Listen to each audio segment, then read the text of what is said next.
offense is going for it on 4th down. Is the defense up to the challenge? Time to find out.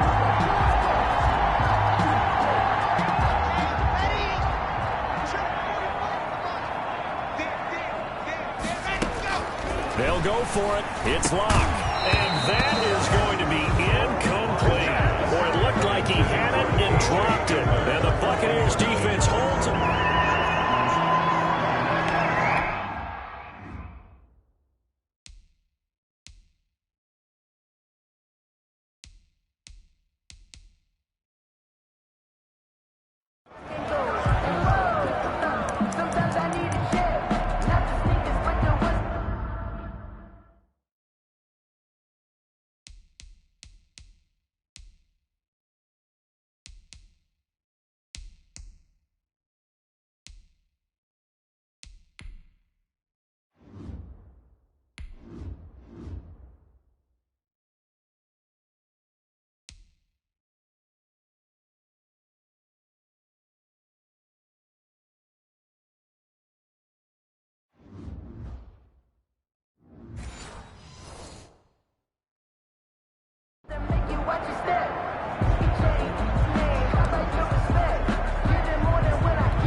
They'll start out on the ground. It's Leonard Fournette.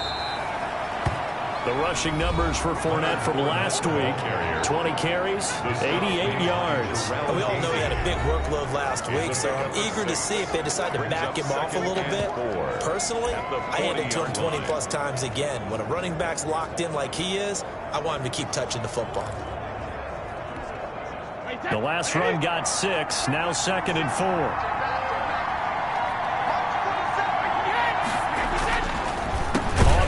This is Fournette, and that didn't fool anybody. He's going to be dropped in the backfield.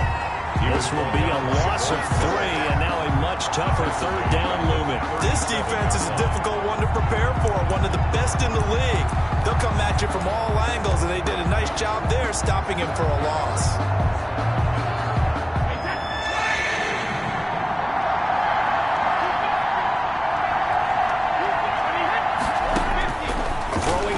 On 3rd down. Open man is Godwin. It's complete.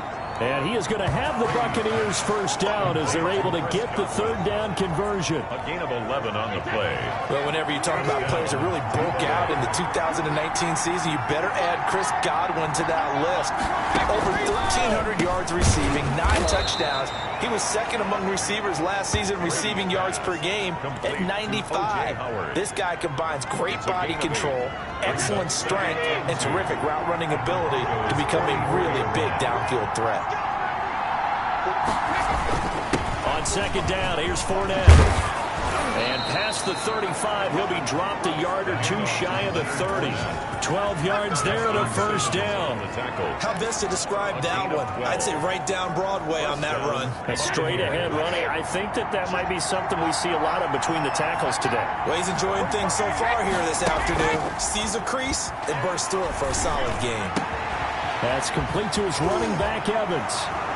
Touchdown, Tampa Bay. Number 13, Mike Evans. His first touchdown here of the new campaign. And the Bucs have taken a first-quarter lead. When we draw up defenses on the board, we do account for every receiver. But on that particular play, somehow he was wide open, became an easy touchdown pass.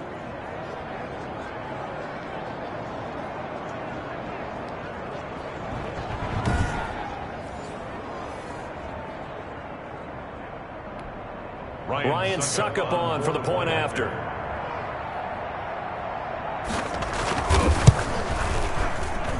And that one gives the Bucs a 7-0 lead. So the drive there took 6 plays. And it ends with a touchdown for the Bucs. Now it's Ryan Suckup on after the touchdown to kick it away. Taking it about the 1. And taken down just past the 20 at about the 21-yard line. 1st and 10 at their own 21-yard line. So now the second drive offensively coming up for the Denver Broncos. And last time out, went for it on 4th down, turned it over, gave them great field position, turned it into 6 points. So they've got to recover here, Charles. It's amazing what one decision can do. Oh, this is taken in. It's complete. And he'll be taken down, but not before they work it across midfield. Give him 32 on the play. That was an excellent read right there. Saw cover 1. That means it's just a single high safety. So you know if you throw the ball to the outside part of the field, help is going to be a little bit late getting there. And he puts one out there for a big-time completion.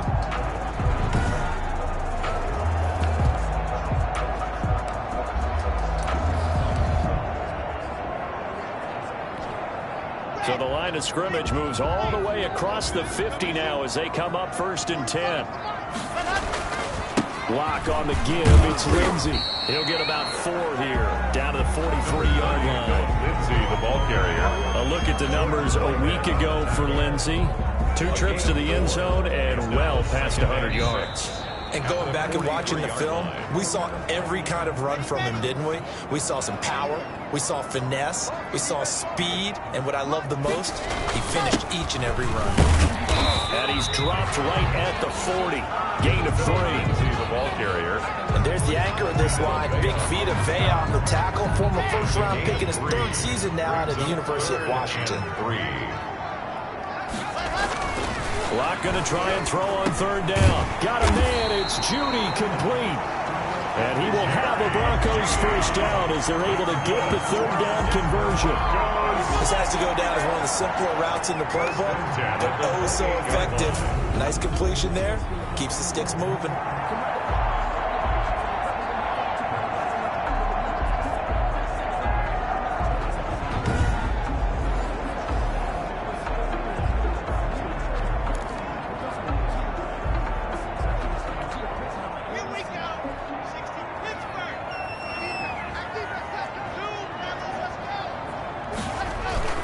On 1st down, Lock looking for the end zone. And oh, it'll be intercepted.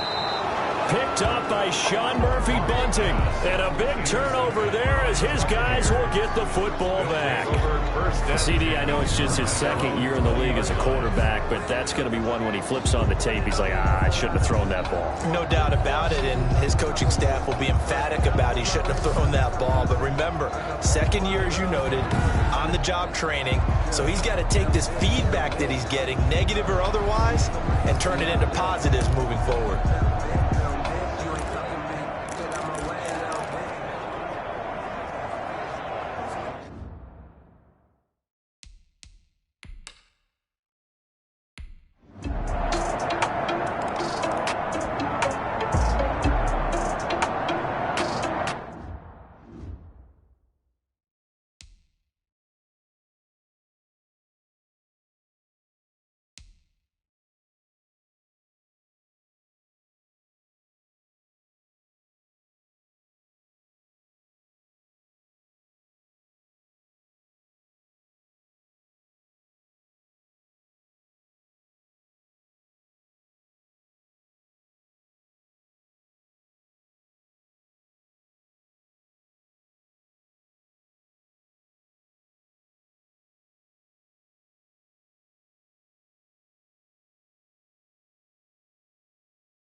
The drive will commence with a run by Lindsey. And he will lose yardage on the play. Back at his own 19-yard line. He lost 6 there on the first down play. I have a feeling they'll stay committed to running the football, especially on the early downs. They just haven't had a whole lot of success just yet.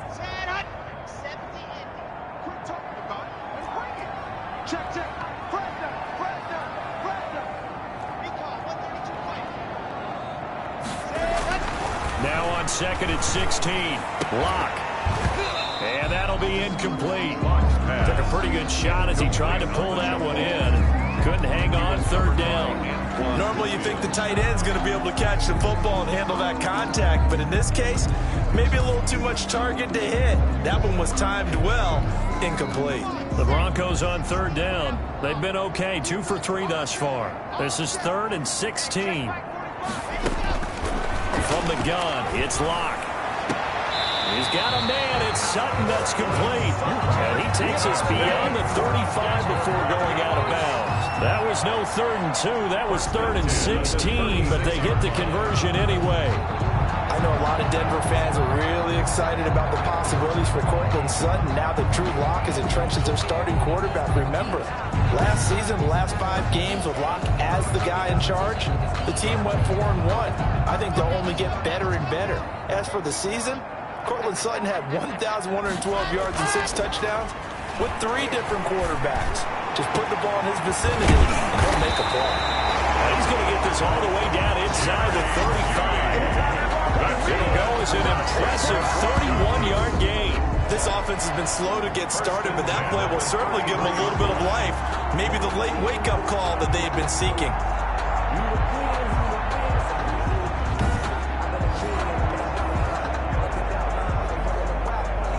So the big play changes the complexion of things. Here's 1st and 10 just outside the 30.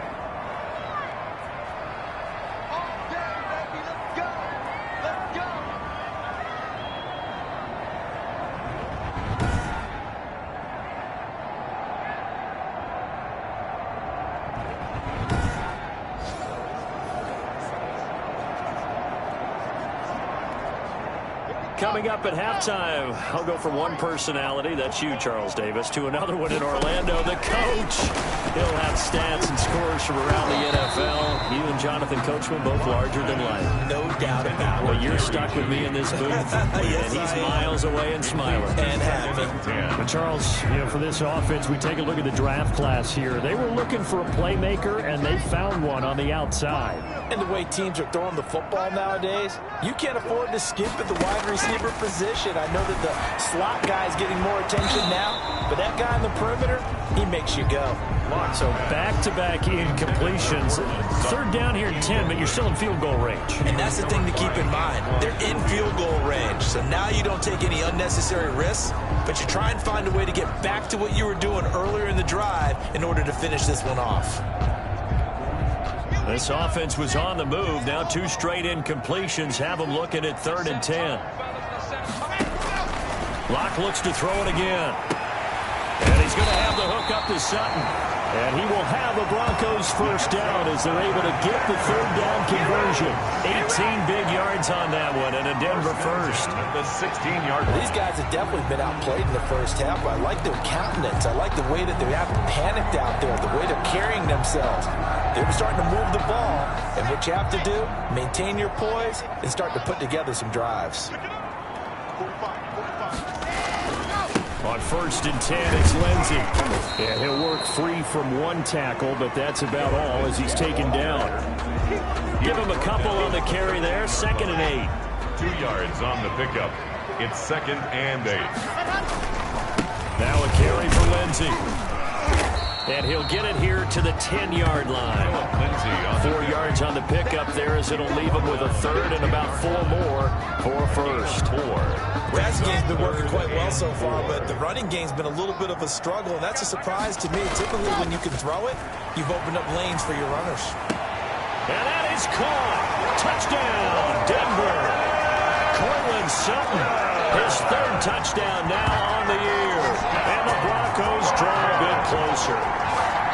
The way this one was going, you just got the sense they needed something before half. They've at least got something on the board now. Still trailing, but a good sign. that takes me back to our preseason tour of NFL camps. You remember we talked with that one coach who said his emphasis this year was scoring in the last 2 minutes of a half, heading into the locker room. This hits it right there. Take that momentum, take that good feeling, and take it to the locker room, regroup, and start over. They got it here. They did indeed. A lot of football, a full half to be played. And that one makes it 14-7. So the drive goes 75 yards, 10 plays. And it ends with a Denver touchdown.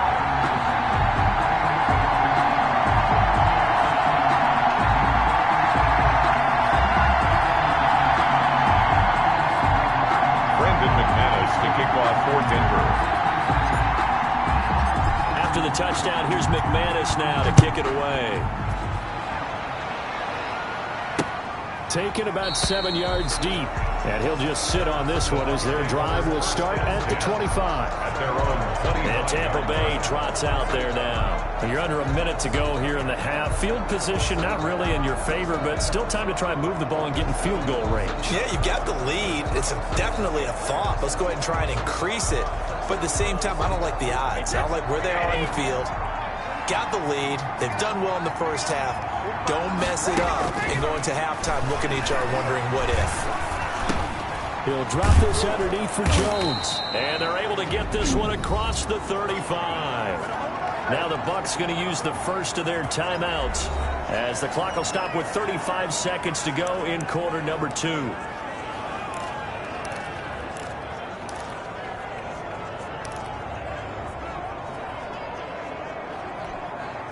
So from the 36 now, 1st and 10. Shotgun now for Brady. And this is going to be caught. He won the fight for the football.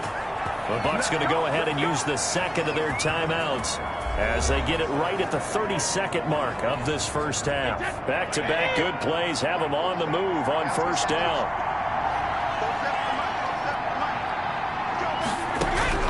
Working from the gun, it's Brady. That escapes the sack. But in the end, the pressure too great, and he goes down. Von Miller, give him the credit for the sack and a loss of 14 yards. The Bucs forced to use their third and final timeout as the clock will stop with 21 seconds to go here in the first half. So after the sack, a scenario you certainly don't work on too often. 2nd and 24. Another try after the first down sack. Brady, and he finds Howard complete. And he'll get it out to midfield. They'll spot it right at midfield at the 50. It'll be a pickup of 15 as that'll lead to third down. It's now 3rd down.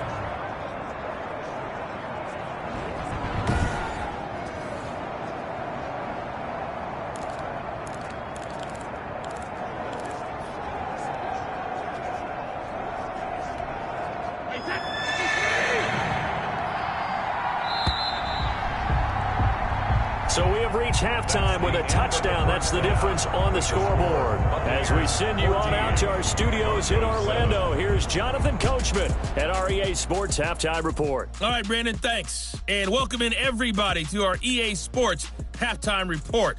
Time for a look around the NFL here in Week 3 of the new year. We'll start out west at Dignity Health Sports Park in Carson. And they have just about gone to halftime with the Panthers out on top. And we will skip the highlight show this week. Get right back to this Week 3 matchup. Ryan Suckup set to... It'll be the Broncos getting the football first in this second half as they trail, and we are back underway. And makes it across the 20 as his guys will set up shop at the 23-yard line. At their own 23-yard line. Here comes the Broncos offensive unit here as they'll have it first to begin this third quarter. And they'll be looking to build off of a nice drive last time, a drive that really relied on the quarterback. Making good decisions, distributing the ball well, distributing it accurately, keeping it away from danger. A really nicely run drive. But now the defense, what adjustments do they need to make in the passing game? Pass rush, pass rush, pass rush. Whether it's the guys up front or maybe you bring additional guys, but you've got to disrupt the timing of them throwing the football. We'll see if they can disrupt it here.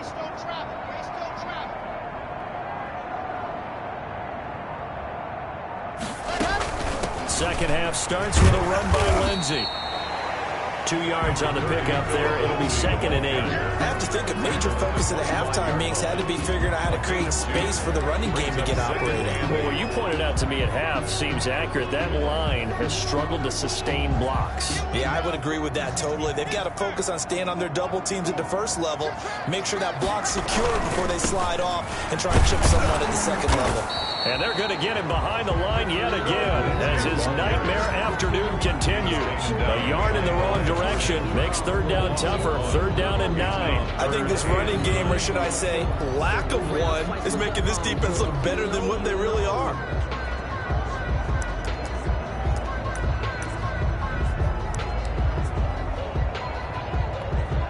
A 3rd down now. Those last 2 plays indicative of how things have gone for them. Just nowhere to go on the ground and struggling to put up points. Got a man complete. It's Hamler. And he will have the Broncos 1st down as they're able to get the 3rd down conversion. Great way to convert on 3rd down there. 21 yards the play. At the 45-yard line. That's a play that will likely be forgotten when you talk about big moments in this game. But plays like this are critical to keep drives going. And if points result, we'll call this play significant. On 1st down, it's Lindsey. And no room to maneuver there. Give him a yard up to the 47. Devin White on the tackle. Now, they struggled to get him rolling on the ground in the first half, and that's sort of continued.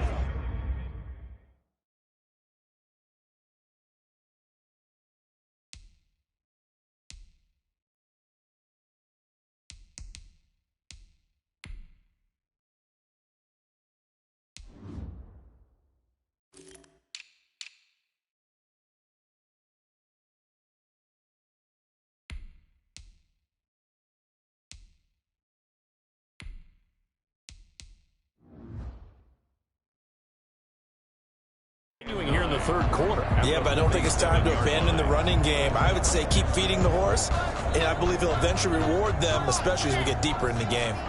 The run only got a yard. Here's 2nd and 9. Now Locke. Open man, he completes it to Judy. The reception good for 7.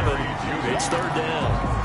Nice catch there by the rookie out of Alabama, Jerry Jeudy, and I am fired up to see the chemistry develop between he and Drew Lock, their quarterback. And in addition, Cortland Sutton, their Pro Bowl wide receiver from last year. This might be the best pair of receivers the Broncos have had since Demarius Bebe Thomas and Emmanuel Sanders. This should be fun for Bronco fans to watch. That'll make it 4th down after a loss of 1. I think it's pretty evident. We can say what a difference a week makes. Last week, he ran pretty much wild, didn't he? Did pretty much what he wanted to do. But this one, they stopped him cold. That, to me, that's good scouting and even better execution. Yeah, and they stopped him behind the line right there. They obviously watched the tape a few times and made some adjustments. He'll let this go deep for Sutton. And this is going to be incomplete. The Broncos unable to convert here on 4th. And the Buccaneers defense holds and they get the football back. So certainly the question there, 4th and very short, why throw so deep? Sometimes the defense actually forces you into these things. Sometimes what happens is you might end up in a man coverage where they press up tight. Could be a zone coverage where they're crowding the line of scrimmage, and receivers have to convert their routes to try and beat that coverage, and you end up throwing it deeper than you want to. Preferably, you want a 3-yard pass in this situation. Get the 1st down and keep the sticks going. Now this one complete downfield on the left side. Mike Evans, he's going to go. Touchdown, Tampa Bay. Mike Evans with 2 touchdowns on the season, both in this game, as the Buccaneers tack on to their lead. Always important to get the first score of the second half. Now you start to pull away a little bit and get some breathing room going. And now we find out about the fortitude of the group that's behind, because they were counting on getting into the game a little bit more, right? Maybe they get the first score. That doesn't happen. It looks almost insurmountable, but it's not. Let's see how hard they play the rest of the game. Extra point put through by Succop, and it's now 21-7.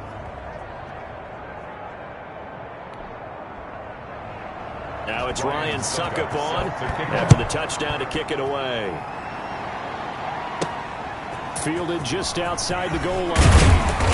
And he will make it to the 20-yard line and no further. Broncos take over 1st and 10 at their own 20-yard line.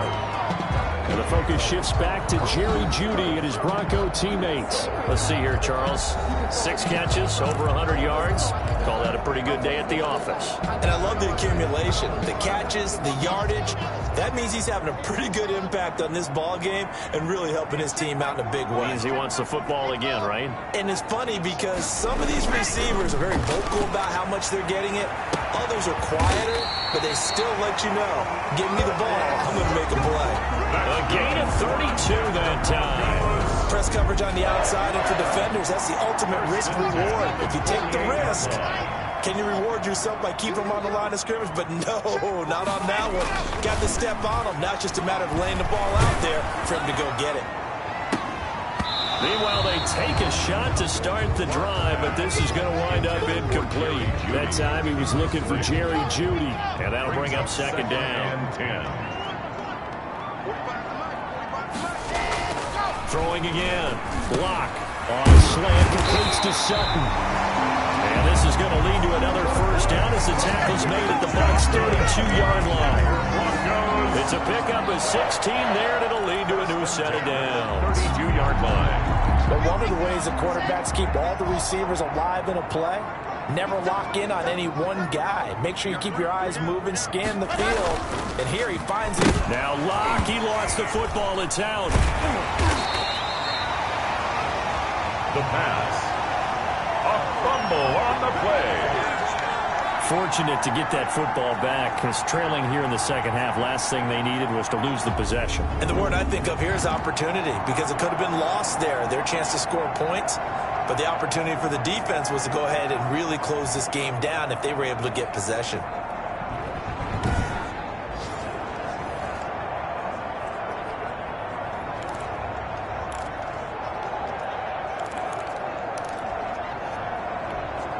So they keep the football, but now face 2nd and long. There's Locke to throw. Oh, he'll air this one deep for Jeudy. And that is incomplete. A lot of force bearing down on him there. He could not hang on. It's 3rd down. You get the sense that they're saying we're not playing up to what we're capable of, and we're deep enough into the game that the early jitters are long gone, that they should now have some sense of continuity and be able to make some of these plays that they have not been doing so far. He'll let this go deep for Sutton. And that will be incomplete. This defense is continuing to contest every deep ball that is thrown downfield. And look, it doesn't matter whether you're playing man or zone. Eventually that becomes man on man. And you've got to trust yourself and go up at that moment of truth and make a play on the football. And problems spreading to the punt team now. This one goes all the way into the end zone on the fly, so that'll come back to the 20. The Bucs offense set to begin their next possession. This is sort of what you would call a put-away drive, isn't it? After they score here, especially a touchdown, it's almost out of reach. It certainly feels that way, and I think that they're going to call their plays accordingly, because what you really want to do, even though you know the scoreboard is still up there and the game's going to go on, you think you can take the spirit away from another team, that their drive and will to come back and win can be taken with another score right here. Still 3rd quarter, but you just get that feel. Yeah, they're teetering right there on the brink, aren't they? Operating from the 27 now. Here's 2nd and 3.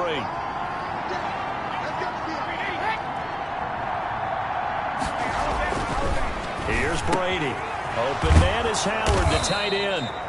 And he'll get it up near the 35, right at the 34 here. 7 yards there and a 1st down. Another nice pickup through the air, and I think a lot of people might expect them to run the ball in this situation, Brandon, but with this lead, they're electing to throw the football. Swings, slants, quick outs, things that they consider safe. On 1st down, Brady. And that's going to be incomplete. Too tough to hold on to that one. It's 2nd down. And that's one of those plays where it's hard to keep 2 eyes on the football when you know the contact's coming, let alone getting 2 hands around it, hugging it to your body, and absorbing the hit. Even for those big tight ends who you would think could absorb that contact. And able to get this one across the 45 before he's brought down.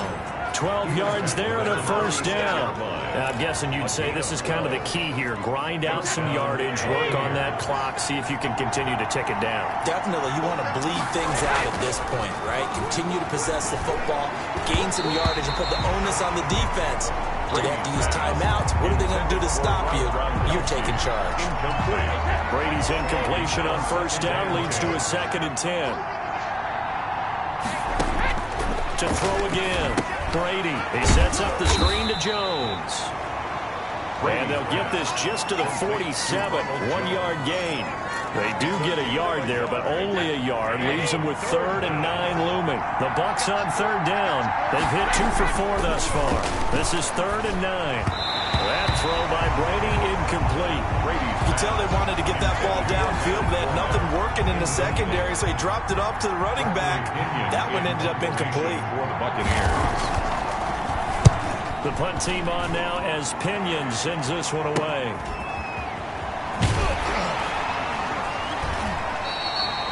That'll go as a 39-yard punt. Give him 9 on the return.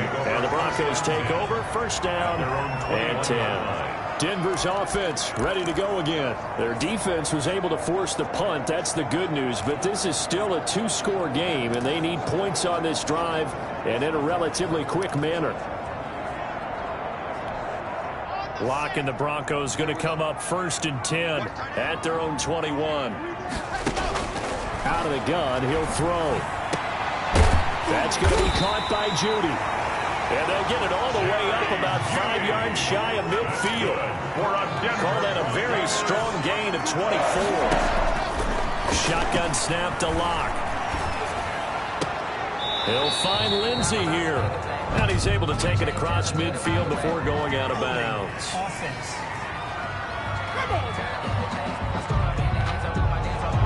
That hold coming from the left side of the line. Hands got caught in the cookie jar on that one, and the flag came out. Penalty against them. They're backed up here with a 1st and 20 now after the holding penalty. They look to throw. It's Locke. He'll let this go deep for Sutton. And this one is incomplete. Cortland Sutton, first-time Pro Bowler. He was the intended target. That'll bring up 2nd down. We've seen that the deep ball's been a part of their game plan all afternoon, but they've had trouble hooking up on it, unable to successfully find the end zone over the top.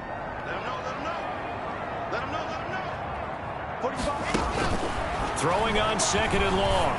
Locke goes back to Sutton. This time completes it. And he will lose yardage back to the 34-yard line. Just a 1-yard loss that time, but that's not what they needed. Now they're dealing with a 3rd and long. He completes this to Sutton. And he'll get it down to the 47 here. They'll get 19 out of this, but it will still bring up a 4th down. Boy, they had a lot of real estate to make up there, but what a big-time play for them. Nice completion, excellent gain. Now they're 4th and manageable. Just a little short, though, of that marker. Now quickly to Judy. And he's corralled, but not before getting it inside the 35. The time to pull out the stops is now, and they convert there on 4th down. Throwing on 1st down is Locke. Screen pass to Lindsey. And he's tackled a yard short of the marker. Good gain of...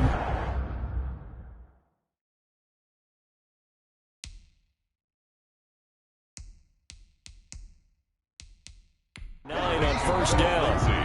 Now whistles come in. We're going to get a timeout here by the offense. It's just their first. They'll be down to 2 remaining as we step aside here in the 4th quarter.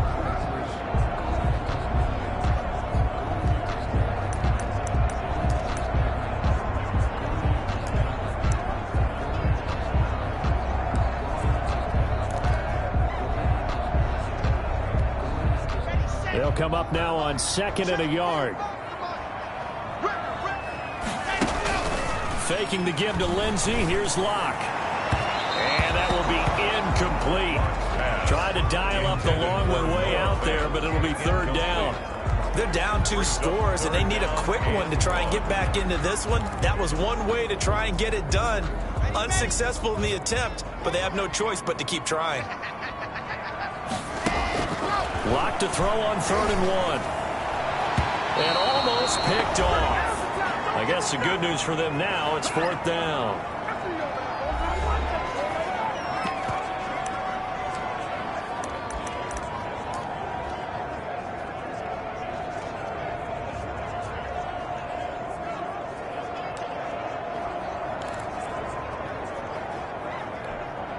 So it's Bronco football as we get you reset here. And let's see what they've come up with offensively after having time to talk it over. He's got his tight end fan.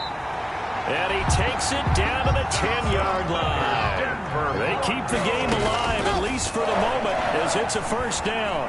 Felt compelled to go for it there on 4th down, trailing in the 4th quarter. They got it done. And there's always a lot of pressure on a 4th down call. Doesn't matter the distance. Stuck to get it done, as you noted, and they did. Cortland Sutton is the man he was looking for, but it'll be 2nd and goal.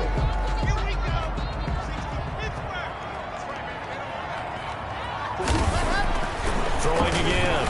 Block. And that one goes incomplete. He's maybe lucky it wasn't a fumble as he got hit as he threw it. This drive, which was going so smoothly, all of a sudden it's a little bit of a roadblock here with 2 straight incompletions. Yeah, apparently this defense has had enough. Apparently they're saying no more. We're making a stand right here, right now. But it is 3rd and 10. They've got to get after him one more time.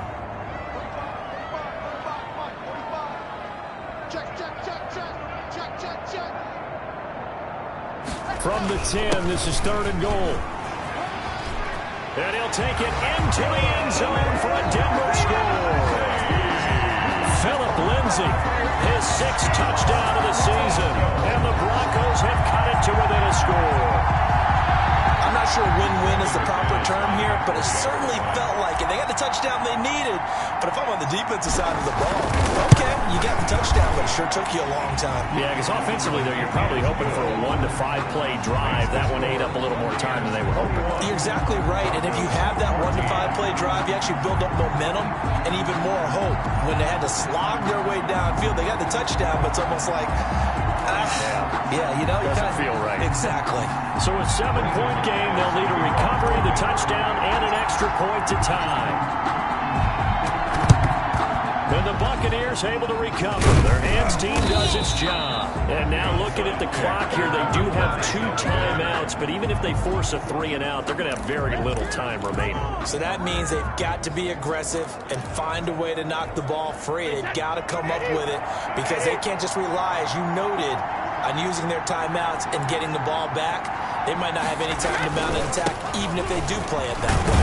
Get the football. That's their mantra. Yep. And he's going to get a solid gain of 9 before being brought down. 2nd and right at a yard. 38-yard line. Now a timeout called for by the defense as they'll talk things over prior to this upcoming 2nd down play.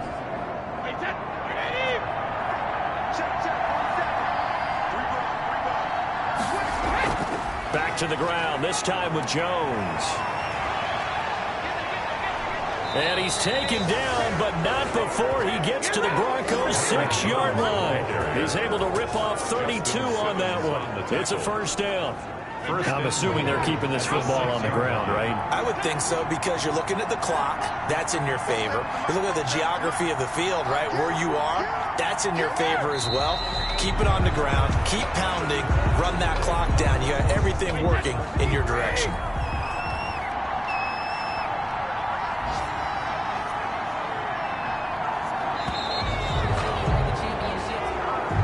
So time has run out on what will be a Tampa Bay victory. And I tell you, this was a fun one. Just a close game. Nothing comes easy in this league, as you know. They had to work for that victory. I've got to go back to what you just said. Nothing comes easy in this league. How many times have we talked to coaches prior to a game and assessed, you know, the strengths, the weaknesses, the whole deal? Even in games when one coach was a decided favorite.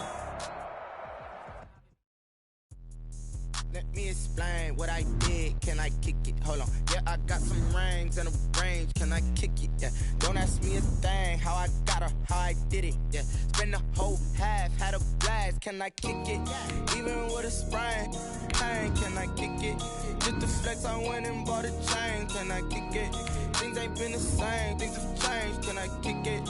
People acting different, so I ask. Can I? Hey, could count on my paw, hey, look at my dog. It was way back then, could claim what you saw, but you weren't with us. The higher the climb, the harder the fall, but how did you get up? I done got rich and went broke, then got rich again, just a little hiccup. I done been bought in this pickup. Remember me being so bummy and being so hungry, I had to eat gristle. Ay, how did you let it go miss? Ay, her she was major, she mixed. Met her at one of the functions, we caught a little rhythm. She caught up a friend, they kissed and we dipped it, and that's how we kicked it.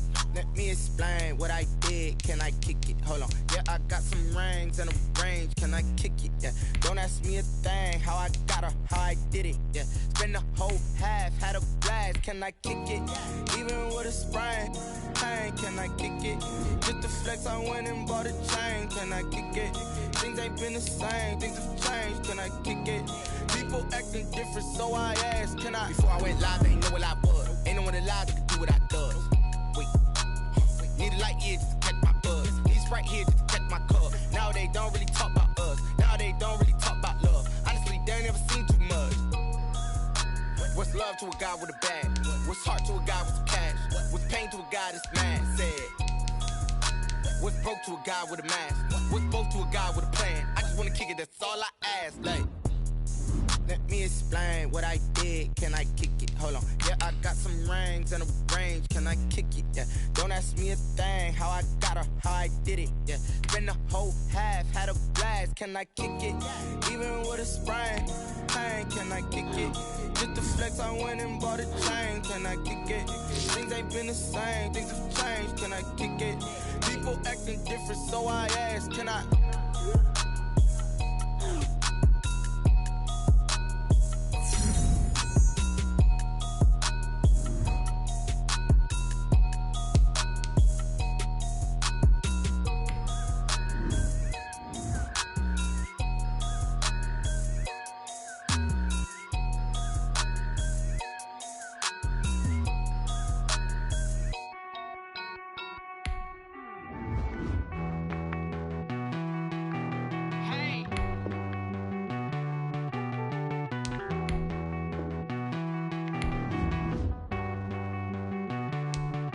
Won't you get down with me, down with me, down with me? Oh, you down with me, down with me, down with me. Won't you get down with me, down with me, down with me? Oh, you down with me, down with me? Hold on. I got a crowd wrapping around the whole town for me. They mama proud, got a thou in the balcony. Nah, nah, nah, I don't hear no clown talking foul on me. Won't shoot me down, send the cavalry. It been a while since I had time for me. Won't you get down with me, down with me, down with me? Hello. Max March out with the polo. Like my style, don't ya? Nights like this, I wish I was with ya. On my turf, roll out the Henry Rux. She like when I hit the receiver. Friend hop in, this is a four-seater. Made a yank straight out the wood, I'm Derek Jeter. Major leaguer, no fatigue. We don't get no handout, we don't get no Magarinas. Never gon' throw your back out, tryna work, you need a breather. I need a break. Won't you get down with me, down with me, down with me? Oh, you down with me, down with me, down with me? Won't you get down with me, down with me, down with me? Oh, you down with me, down with me? Hold on. Won't you get down with me, down with me, down with me? Oh, you down with me, down with me, down with me? Oh, down with me, down with me, down with me? Oh, you down. Tell me who you talking to. Roll up that Sinatra, fly la mama to the moon. She asked me what's my life path. Told her 55 south to the cat.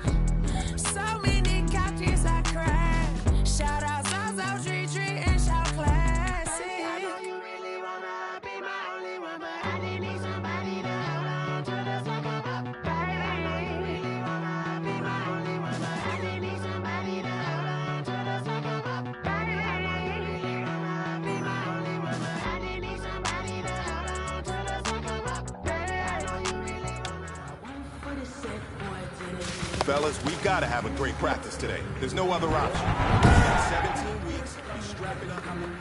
Chad Hunt, 70 Indy.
On the ready. Set, go.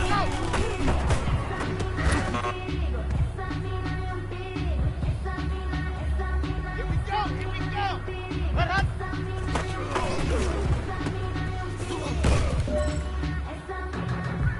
Hey, you know what, man? That was pretty dang good. And you know what's really scary? It gets me even more excited. We're only scratching the surface of our potential. This team has so much talent. So just keep pushing, and we're going to get to that next level.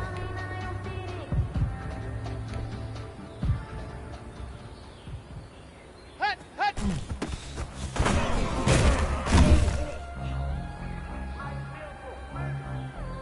Here we go. Set. 10 Lobo. Hut, hut.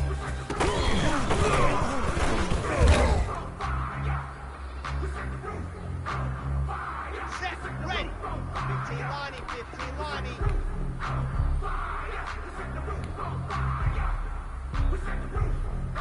Hut, go.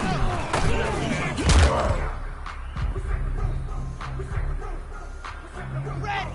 50. Play. Ready, ready.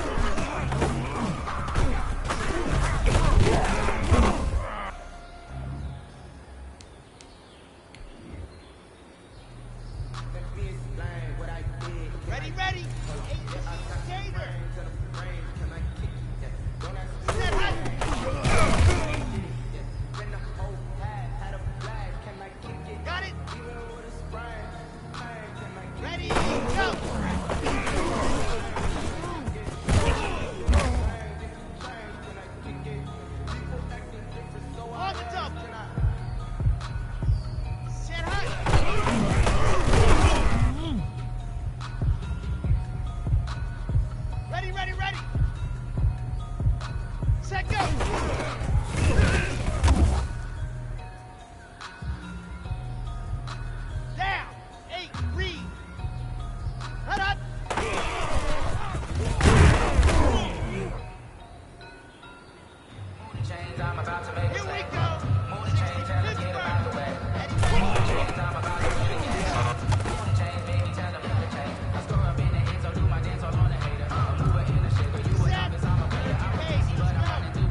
They don't know my name. I get through the pain. Taste sweet on my face like it's lemonade.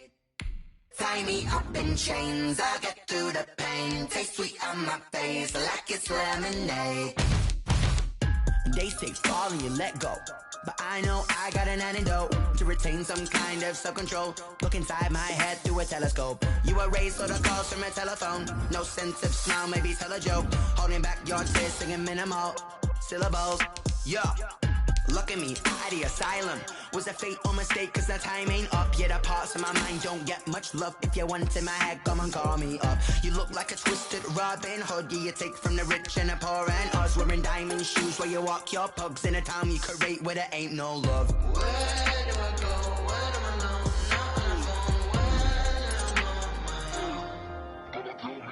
They don't know my name. I get through the pain. Taste sweet on my face like it's lemonade.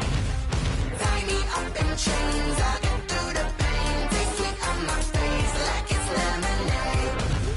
Stop taking, but still got a reflux. I drip out from the socket to a teacup. Drink up inside. Look when they peep us. Choose us in the belly of the beast, but outside there's a war going on your front lawn. Black Hawks see the red dawn horizon. Blind yet I'm rising, abiding by laws of attraction. My thoughts still rising. Thank you. What type of knowledge don't sink in? Life gives you lemons and my only thought is drinking. Thirsty. Will I be alive or dead before 30? That's all that concerns me early. Lemonade quenching my inner rage when it takes center stage way before they pour it on my grave. Minute Maid, let it set my soul ablaze on each and every way. Put me in the water for the save. They don't know my name. I get through the pain. Taste sweet on my face like it's lemonade.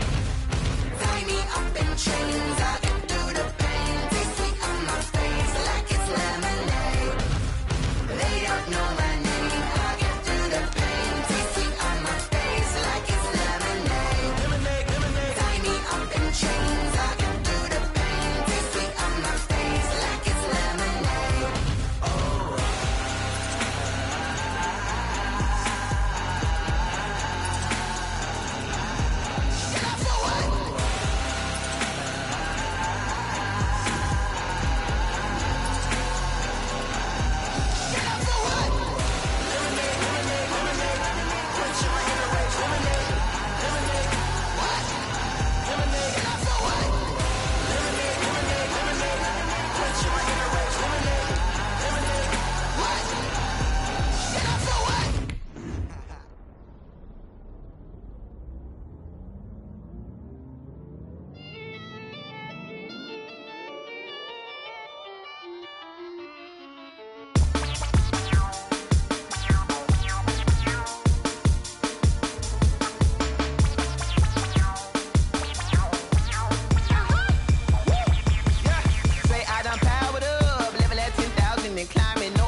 Today, from Gillette Stadium in Foxborough, it's week 5 of the NFL on EA Sports for Denver. Seems like we were just starting training camp, but here we are in October, and off we go on EA Sports. Demir Bird returning it. The lane opens here. He's past the 30. Out now come the Patriots as they are led out by their quarterback, a former MVP of the National Football League back in 2015, Cam Newton. Coming off of a loss their last time out, I think he's just seeking to make a bigger impact on the game. He threw a touchdown pass, didn't throw an interception. I think he just wants to jump those numbers up in terms of flinging it around and letting his receivers get into the end zone. And he'll get 2, maybe 3 up near the 37. He's brought down. The numbers for White a week ago. 15 carries, 70 yards, and a touchdown. Well, watching the film, we saw that things clicked pretty well for them in the running game last week. No reason to change in my mind. Continue to try and run the football. And right away, he lost the football. It's picked up by the Broncos. And they will set up shop in enemy territory at the 42-yard line. The Broncos offense set to go behind their quarterback in his second season now from Missouri, Charles. It's Drew Lock. And you and I both know that any win is a good win, and that's what they did last week.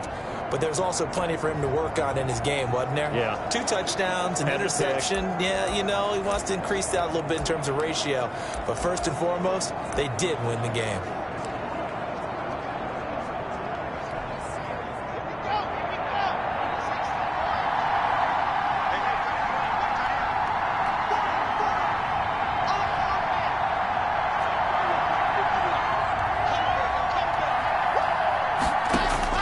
Following the fumble recovery, it's Locke.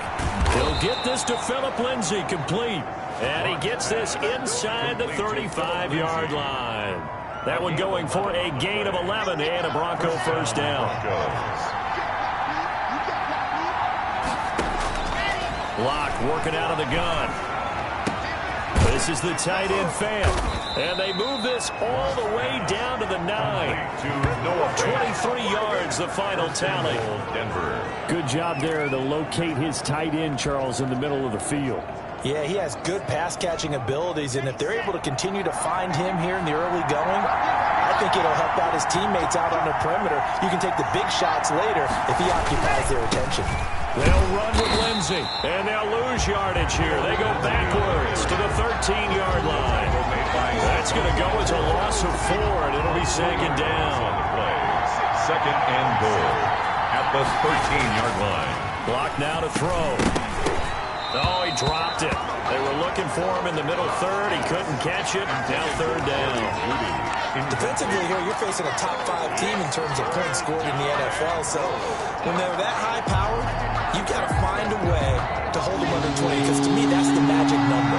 20 points scored gives yourself the best chance to win. So if they're up around 24, 28, 30, they could be in some trouble. I think so, because then you turn it into a shootout, and that means your offense has to keep pace. A loss of a yard, and it brings up 4th. Well, they certainly didn't appear to be fired up about their options throwing the football. So, to me, this seems like a case of just kind of taking their medicine there, run the ball, see if they could pick up something. Instead, they were throwing for a loss. And McManus able to put it through. And the Broncos, the first to grace the scoreboard. It's 3-0. Patriots nothing. In the end, the opening drive, Charles, does yield points. Maybe not the touchdown that they wanted, though. Yeah, but bottom line, they wanted to get something out of that drive, and they did that. 3 points, they won't turn that down at all. Bird now ready to return it. Now a crease here as he's past the 30. And he nearly broke that for more, but as it is, still a good return. They'll start the drive right around the 37. First and 10 at their own. So back onto the field come the Pats for their second drive. And last time they coughed it up, led to a field goal. They're fortunate that it only led to a field goal, but still, they're not happy about it. Could you sense the relief, though, when they only gave up the field goal? And they were able to trot back out on the field and start this drive. A little more pep in their step because it didn't cost their team a touchdown. But they know they've got to do it a lot better than they did on the last possession. The coach will just be relieved if they recoup with a score here, right? I think the coach would be ecstatic to see them pick themselves back up and now take it downfield, punching the end zone without turning it over. Toward the center of the field, but it's incomplete. He was looking for Julian Edelman that time. And that'll make it third down. A lot of times it's that first read that you have. Maybe you get it in pre-snap, and he locked in on his target, but he was covered quite well, and that one's incomplete. Throwing on third down, Newton. This is White on the screen. And he's going to come up a few yards short. Brought down at the 45. The screen good for 6, but it's not enough as it leads to a fourth down. For a second there, I thought that might break big. Screen pass. Looked like it was coming together. Looked like there was an opening. Still, ended up with a solid game. And a nice special teams job here. This is going to be down inside the 10 at the 7-yard line. I absolutely love the flexibility of these punters. Their leg drive, able to get it way up in the air, and that allows the punt team to get down there and down it inside the 10 because they've had some time.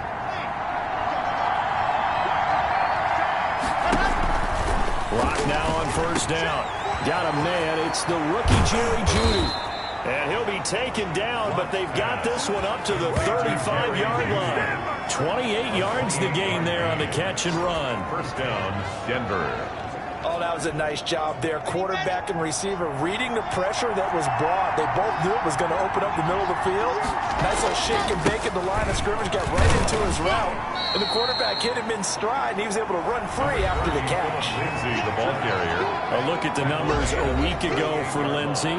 11 carries, 57 yards. How about the first month of the season for him? He leads the league in rushing, so you know his confidence is at an all-time high, which means his offensive line loves it too. They'll get more opportunities to run block for him. Now some movement before the snap. And we'll hear from our referee for the first time this afternoon. And that'll set him back 5. And that false start penalty certainly not helping their cause here. Second down and long. Now Locke. And this one's incomplete. Pretty nice coverage there, but a missed opportunity for an interception. Let's face it, a lot of these defenders, they've got it all. Speed, athleticism, hands, a little bit questionable. Oh, he'll air this one deep for Judy. And unable to connect. Incomplete. I'll give them credit. They took their shot, but it's going to bring up 4th down. And that's exactly what defenses talk about. You've got to find ways to get off the field when you can, especially on 3rd down. And 3rd down defense going to be vital in this game. Able to knock that one away and force a 4th down. He punted 5 times in the win last week as this one's away. And this kick will be touchdown as they spot it inside the 45-yard line. Receiving team.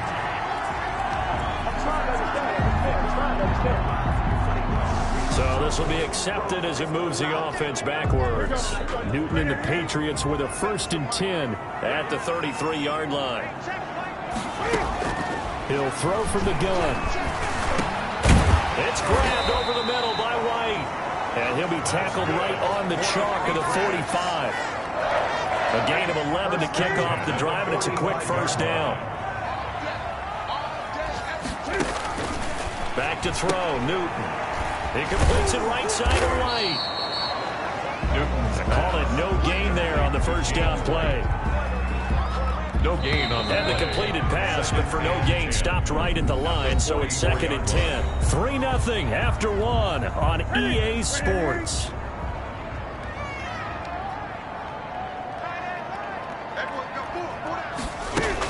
On 2nd down now.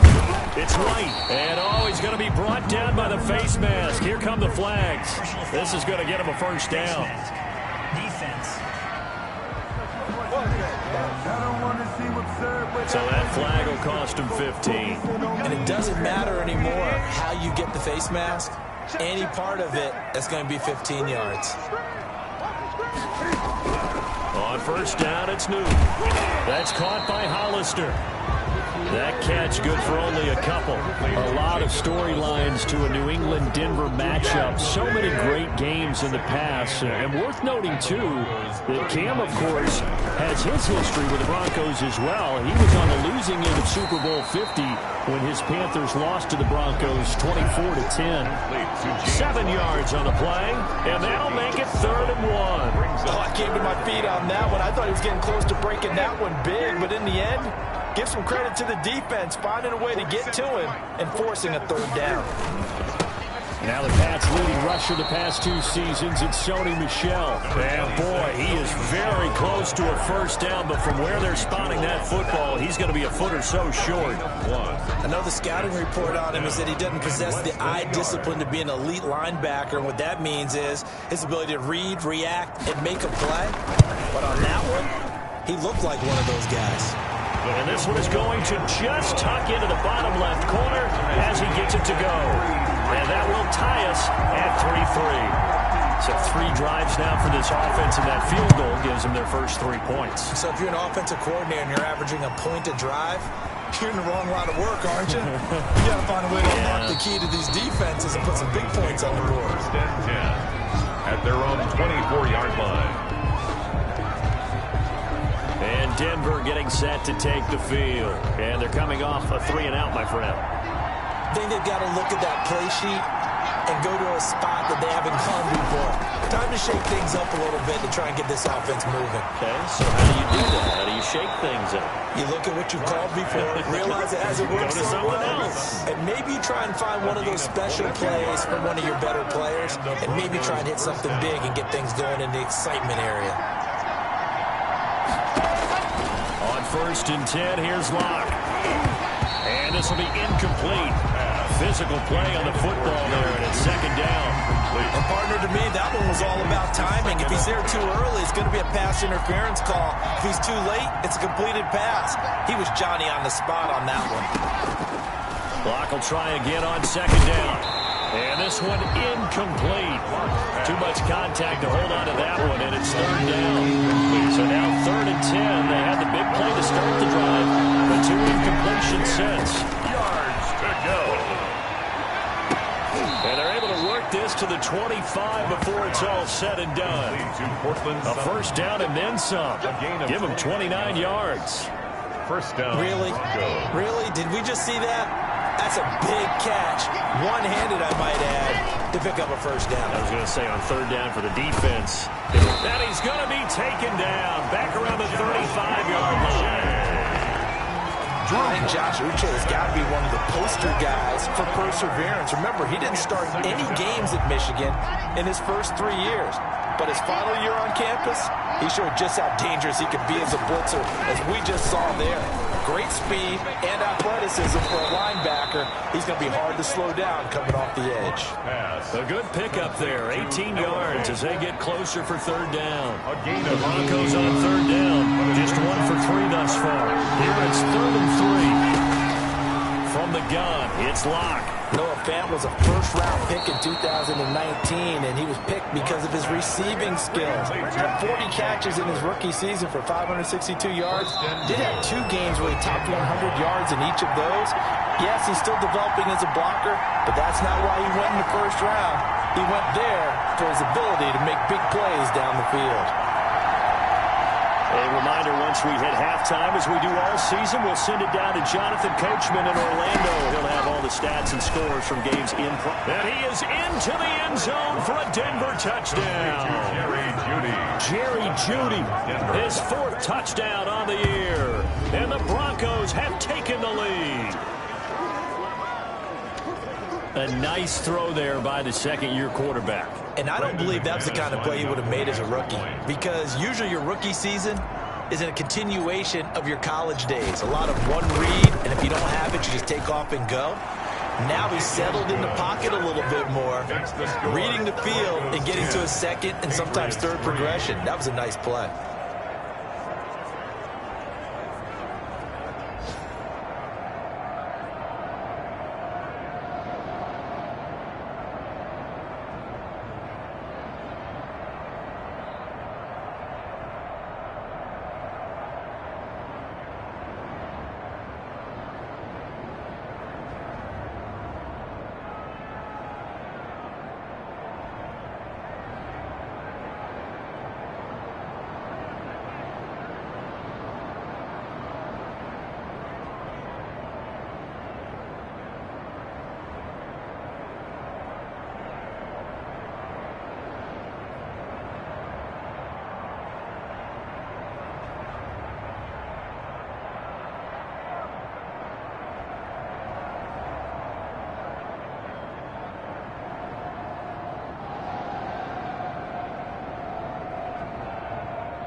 Brandon McManus to kick off for Denver. After the touchdown, here's McManus now to kick it away. That's fielded on the back line of the end zone. And this will not be brought out. It's a touchback. at their own 25-yard line. Now comes the New England offense to see what they can do this time. It's been very much a slow start for them. 3 drives and just the 3 points, CD. Yeah, if you're into the points per drive ratio, that answer is 1. And that's not going to get it done in a ball game. They've got to find a way to finish these drives in end zones, not having balls go through goalposts. Getting it to him in space pays off big time. That winds up going for 31. So the big play gets him across midfield now for 1st and 10. I think it's pretty safe to say that initially they had to be thinking about trying to get into field goal range. But after that shot right there, they've got to be thinking bigger right now. And that was probably their thought offensively. If we hit this, great, let's go for the end zone. If not, settle for a field goal. Looks like they can try to hit pay dirt. This offense finding its legs now. Here's another 1st and 10. Cam throwing complete here to Edelman. It'll be a pickup of 10 yards. And it'll be 2nd and very short. 10 more yards. Complete to Julian Edelman. To the air again, Newton. Looking middle, and it's incomplete. Julian Edelman, the intended receiver. 3rd down here. It's now 3rd down and less than a yard. Newton throwing again. The pass complete. It's Bird. And he'll go out of bounds in the red zone just inside.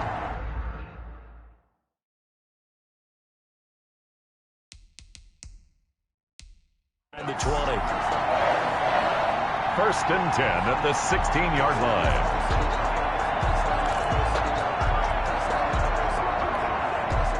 So the ball down to the 16 here for 1st and 10. Throwing again is Newton. And that is incomplete. He couldn't hold on through the contact. Brings up 2nd down.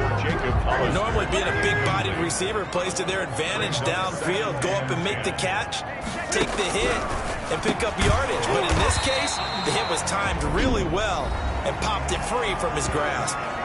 Now the Patriots going to use one of their timeouts as they get the stoppage with a little over 50 seconds to go in the 1st half. 3rd and 2, Newton. And he'll take it into the end zone for a Patriot touchdown. N'Keal Harry, his 3rd touchdown now on the year. And the Patriots are within an extra point of tying this one up. And a little time left on the clock, so on the other side, they're thinking, gosh, we'd like to get that lead right back. Yeah, thanks for pointing that out. Here I am going ahead and tapping out the 1st half. There's still time. They've got to make a decision about what they want to do on the kickoff, or they want to let their return guy touch it. All level now at 10 apiece as the kick's away. Taken in at the 3. Shrugs the tackle. Nice. Oh, good-looking return set up here. The Broncos take over 1st and 10. In a tie game, both sides are looking for something to give them an advantage. It often falls back on special teams, and that return, that could be the spark to untie the game. And the focus shifts back to Jerry Jeudy and his Bronco teammates. Well, September sure treated him kindly. Now we flip over to October. Any reason to think that those numbers drop, or can he keep the pace up? Well, he can keep the pace up, but it's going to get a lot more difficult now. To me, it's a lot like baseball. All right, when guys, when they first hit the league, whether it's a pitcher or a hitter, and they go through the league the first time and they're hot, people going, wow, what a phenom. Then they get tape on them. He rifles one that's intercepted. Devin McCourty picks it off. And he'll take it across midfield and down to the 48-yard line. You can easily see the logic. It's a tie game. They just wanted to press it a little bit right before the half, hoping to get one more score. Yeah, easy to second-guess the result, but now you have to think after that interception, just a field goal, and they're behind at the break. Yeah, I think at the half, the head coach just says, look, that's on me. I wanted to press it, but it's because I believe in you guys. Now the Patriots will use the 2nd of their timeouts as it comes with 22 seconds to go here in half number 1. So from the 36 now, 1st and 10.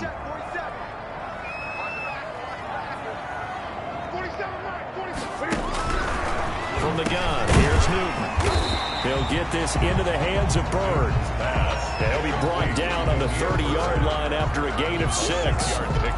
Brings up one thing you're hoping for when you run drag routes, you're able to hit a receiver in stride, and he can pick up a lot of yardage after the catch. But in this situation, the defense was effective, able to stop him before he could get a good head of steam going. So 3 seconds here remain in the half. On is the field goal unit to see about getting 3 points. He made his first, this from 47 yards out. And that hits the right upright and caroms away. It's no good. So we have reached halftime here in a good one. 10-10 is our score. As we'll get you down the coast to Orlando for Jonathan Coachman at our EA Sports Halftime Report. Coach. All right, Brandon, we'll get back to you guys in a bit. But first, let's take a look around the NFL here on this first Sunday of October. We'll get started out at Arrowhead Stadium in Kansas City. And it's the Raiders who have the lead in that one. Derek Carr lighting it up. 3 touchdown passes there. From there, we head east to Baltimore to check on the Ravens at home at M&T Bank Stadium. And for the moment, they find themselves trailing the visiting Cincinnati Bengals. Joe Mixon has a run for a touchdown. Finally, we're off to Atlanta to check on the Falcons at home at Mercedes-Benz Stadium. And they trail in their ball game at halftime to the visiting Carolina Panthers. 2 touchdown passes there for Teddy Ballgame. Meanwhile, in our game, it's been as tight as we expected, all tied through one half of play.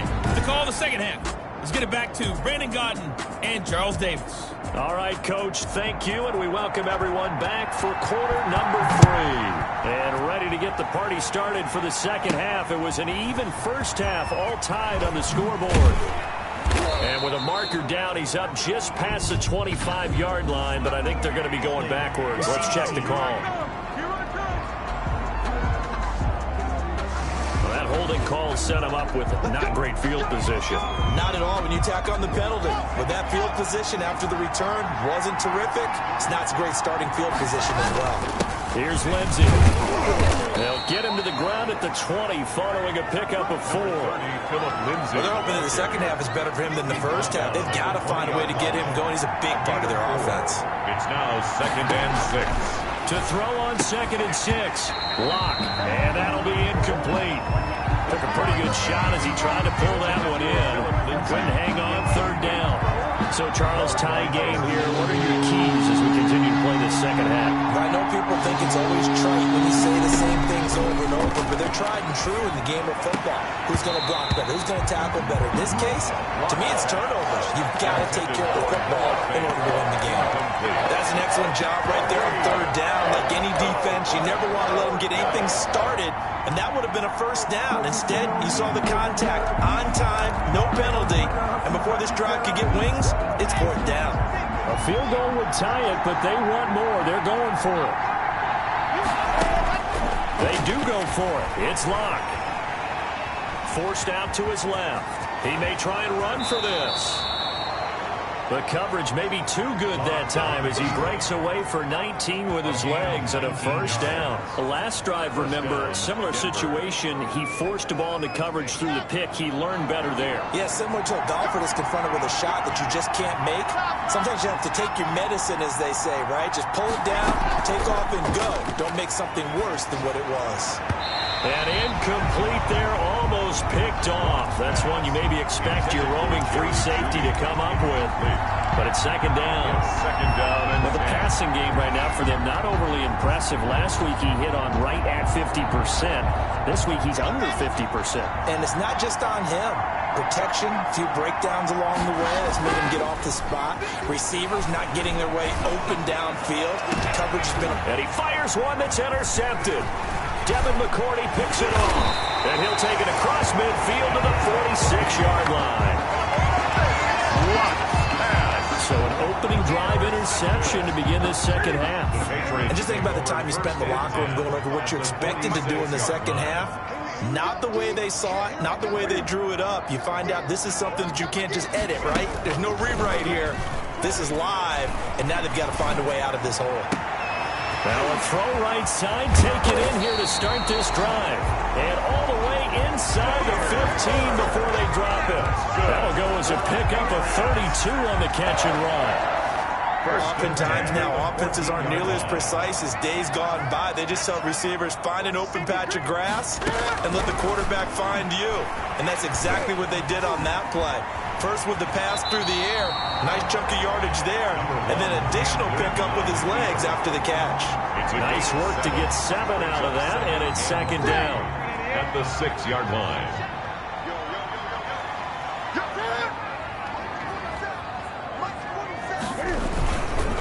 They'll run with White, and he is met quickly in the backfield.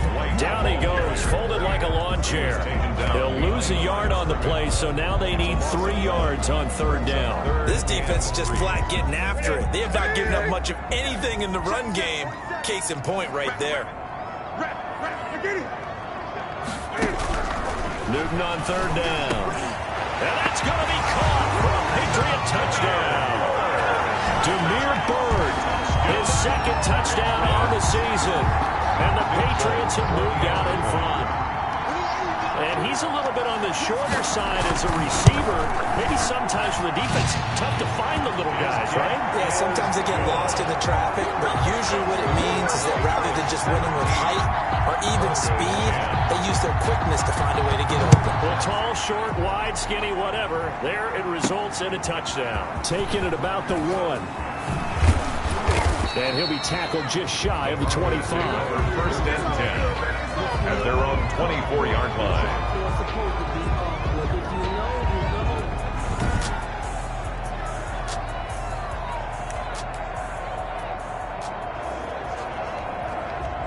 The Broncos onto the field, ready to start their next drive. They're sort of seeing themselves spiral out of control. Let's see if they can get things back on track.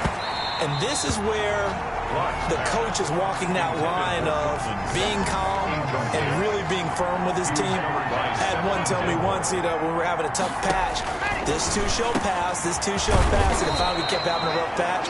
He said, but you got to do something to make it pass, and that's what they have to do. They've got to get some control back, get themselves reasserted, and calm things down. See if they can get calm and reassert themselves here.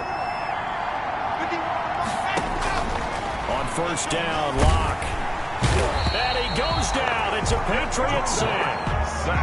And despite the scoreline, I think they've got to like where they are here. They're on the road and just one big play away from getting right back in this game. I'm going to follow right along with you because the spot they're in now is a credit to their defense. They've kept them in it by making the plays that they've made, and that just means you're one big score away from being right back there. Now the question is, can this offense step up and make that play? Because that's been an issue for them in this game. He's got this complete to Hamilton. Well, they were in search of a short gain on third down, and they wind up nabbing over 20 yards. Under a minute to go in this third quarter as they come up first and 10. Faking the give to Lindsey. Here's Locke. And that's going to be incomplete. Too tough to hold on to that one. It's second down. Another attempt, another incompletion. And when I look at the scoreboard and where we are in this game, it comes to mind that they have to start getting the ball in the hands of their playmakers. Throw it to the guys that maybe can take a short pass and turn it into a long gain or make people miss downfield. They've got to have points. And the guys who can put the ball in the end zone, they're the ones that need to touch the ball. They get 7 out of that, so they're left with a 3rd and 3. And we see another pitch and catch there to the running back. This position just continues to evolve. They become just as critical to the passing attack as a lot of receivers, tight ends, because their ability to make people miss in the open field can really generate big plays for an offense. And he will have a Broncos first down. They needed 3. He doubled that. He got 6. Give him 6 on the play, and the Broncos are going to have a new set of downs. The drive continues as they search for a tying touchdown. Here's first and 10. Back now in Foxborough. So the ball down to the 16 here for first and 10. It's the Broncos trailing, but they do have possession of the football as we begin quarter number 4. And the Broncos are going to be looking at first and goal as they move this down to the 4-yard line. A solid pickup of 12 yards, and now they're knocking on the door.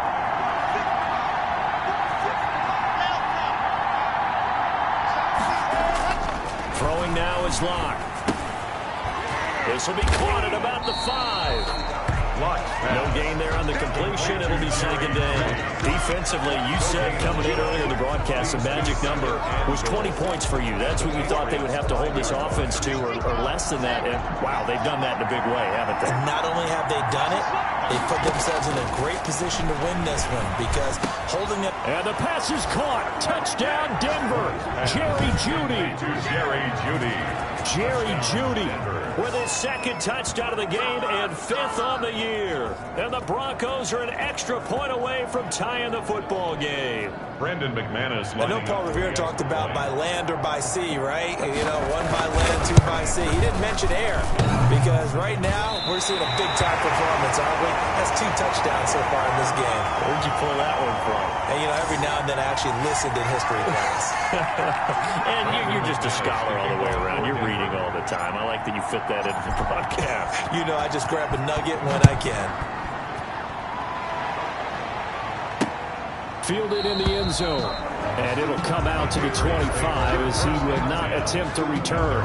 25-yard line. New England trying to get a place on offense. And for them, a touchdown their last go-around. Obviously, they'll be hoping to do that again. And when you start plotting for this drive, and you start thinking to yourself, okay, what are we going to do? You don't go away from what you did before because that worked, but you have to be prepared for wrinkles and counters because you know they'll make some adjustments. 5 yards is the tally on first down. That brings up 2nd and 5.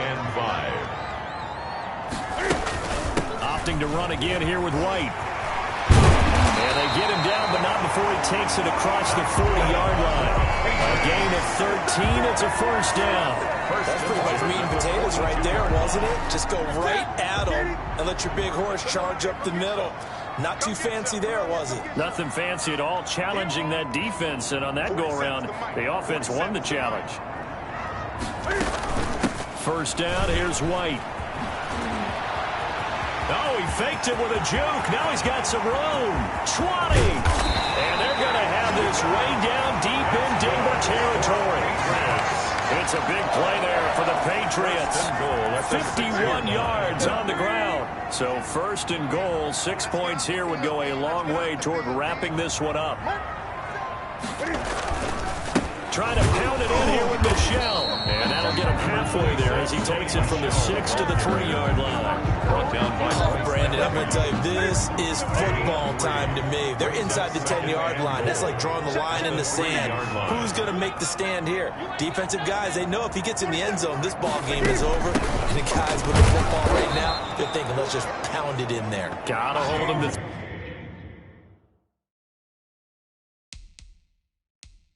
to keep this a 1-score game. And now, defensively, they're going to burn their first time out. Remember, they get an extra time built in coming up here shortly at the 2-minute warning.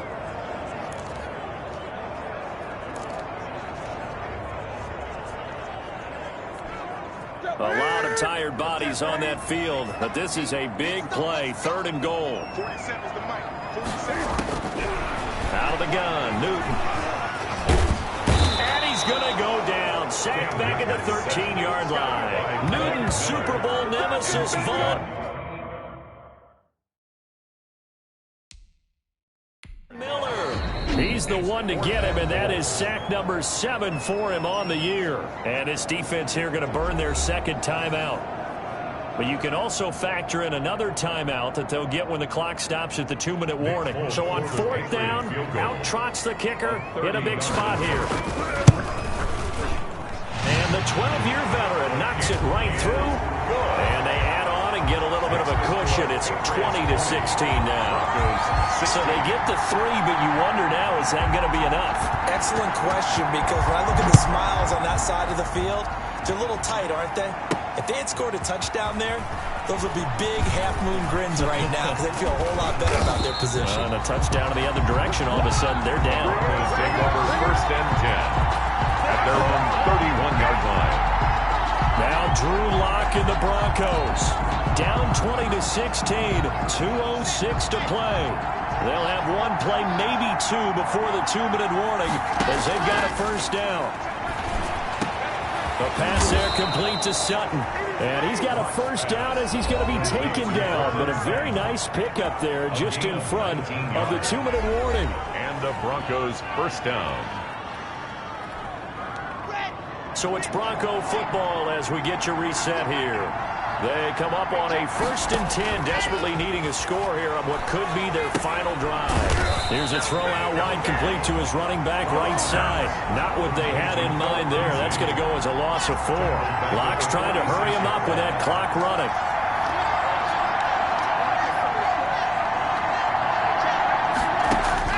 Now Locke. And that is incomplete. A lot of force bearing down on him there. He could not hang on. It's 3rd down. A couple extra defensive backs out there in the dime. And because of that, really not many places to throw the football. They've hit it. And typically, what would you want to do against that dime? Run the football. You want to run the ball, but you can't do it in this situation. Not nearly enough time on the clock. You have to really navigate against a tough defense presented against you. A gain of 9, not enough, and it's 4th down. 9 on the play, but it brings up 4th down. They'll go for it. It's Locke. And that is incomplete. They had to go for it with such little time remaining. And the Patriots defense is going to take over on downs. And he'll have a tough time living that one down. It's one thing, Charles, to drop a pass. It's quite another to drop it on 4th down. And so many teams work on that in terms of locking in on those key downs. You know, you and I both been to practices where we've seen, hey, 3rd down situation, big 3rd down alert, lock in here, 4th down play, make sure you focus just a little bit extra. It didn't pay off in that situation. The ball carrier. Now the Broncos will use their 3rd and final timeout as the clock will stop with 21 seconds to go in the football game. A nickel set defensively for the Broncos here on 3rd down. And this one going to wrap up with Cam Newton going down to a knee. Listen, anytime you take a knee to end a game, that means you've won it. So it doesn't matter whether it's home or on the road, but there's something a little extra special about doing it in front of your home crowd, isn't there? And the home crowd applauding. They're happy with what they've seen. Chalk this one up in the left-hand column for a win. Yeah, that's right. Head to the locker room, throw the wristbands in the crowd for the kids, your gloves, your towels. Get to share it with the home team. Well, going into the final play of this game, they knew that they needed some type of a miracle there at the very end, but they couldn't get it done. However, we were treated to really a spectacular affair. Even though they didn't finish it off, you're exactly right. They took us down to the last play. We're still, you were wondering, could it happen? Possibly, even though we both knew it was a long shot. So for the Patriots,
Everyone's here today. I'm sorry, it's my first assignment and most of my crew is out with food poisoning. I told them not to order sushi on a Monday. Everyone knows that's the leftovers from the weekend. Wow, I'm rambling. Hi, I'm Kelly Porter. I'm Reggie's producer. Oh my goodness. Okay, if you don't mind, I am going to sit you down and I'm gonna mic you up. How does that sound? Okay, great. We're gonna throw you right here. And you know, I've never done this before. I'm wearing a lot of hats today, but not makeup and hair. You know why? Because Dax, what's up, Dax? Dax and I are vegan, and we didn't catch the same plague that the... Check, check, 1 2 1 2. Cat, dog, penguin. Sounds good. Okay, everything looks good.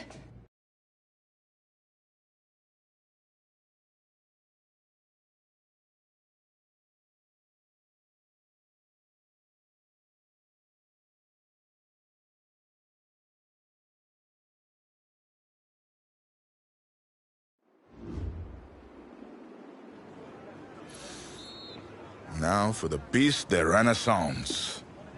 Your helmet. Got those fancy words from this French girl I met recently. Okay then, let's see what you can do. I don't know, Coach. I haven't played since Pop Warner. Okay, football's just like music, kid. Once you learn how to play it never leaves your soul. Besides, if you're half as good as you are in hockey, we're in great shape. Hey, Tommy, give him a ball, would you? We've already got a QB, Coach. A darn good one based on the colleges that have already made me offers. And a modest one, apparently. Look, we still don't have any depth behind you. If we want to compete for state, it's always best to be prepared. All right, suit yourself. We got plenty of room on the bench anyways.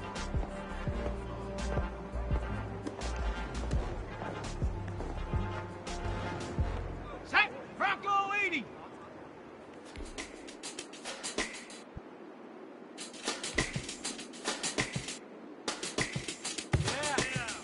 Let's go now. Cowboy 80. Ready?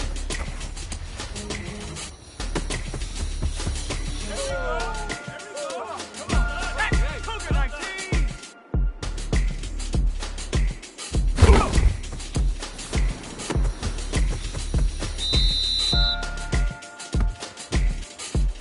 Shut up. 70 left. Ready. Cut.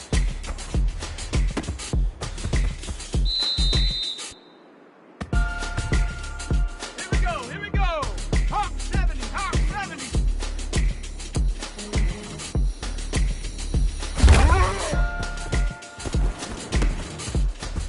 Take your time, focus. 70, 70 Timberwolf.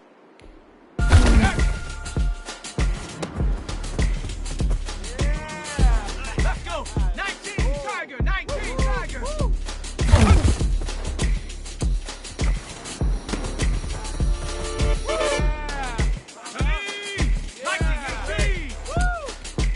Ready, go! Oh, ready?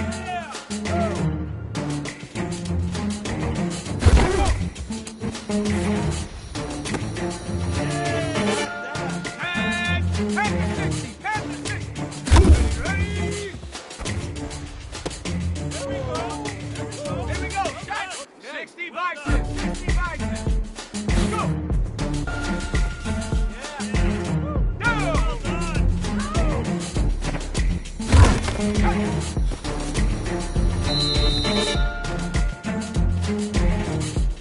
Ready? 60 eagle, 60 eagle.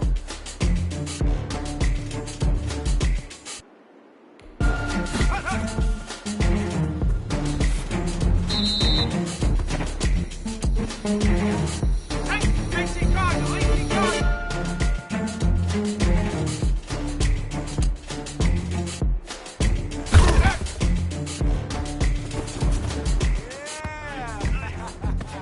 A little rough around the edges, but I definitely see some potential. What do you say we smooth out those edges at practice?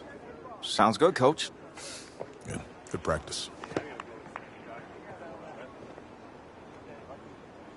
Welcome to the team.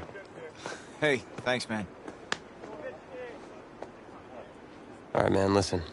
I'm gonna be real with you. This ain't gym class, okay? This is my team. And as long as you understand that, we'll be fine. You got it?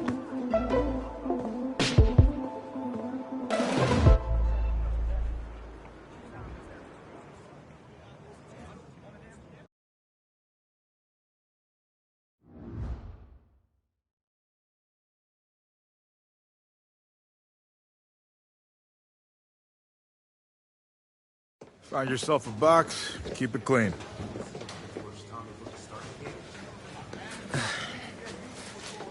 On second thought, I need something to report on, and it might be worthwhile for the fans to learn the new face of the team. Yeah? Yeah. Ask me anything. Okay. First question. Which quarterback style would you say you emulate the most? Well, it's been a while since I played competitively, but back in the day, my game was closest to Lamar Jackson. If all my receivers are covered. All right. Solid answer.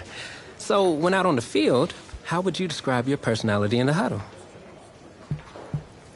Well, no matter what sport you're playing, the most important thing you can do is be ready when your numbers go.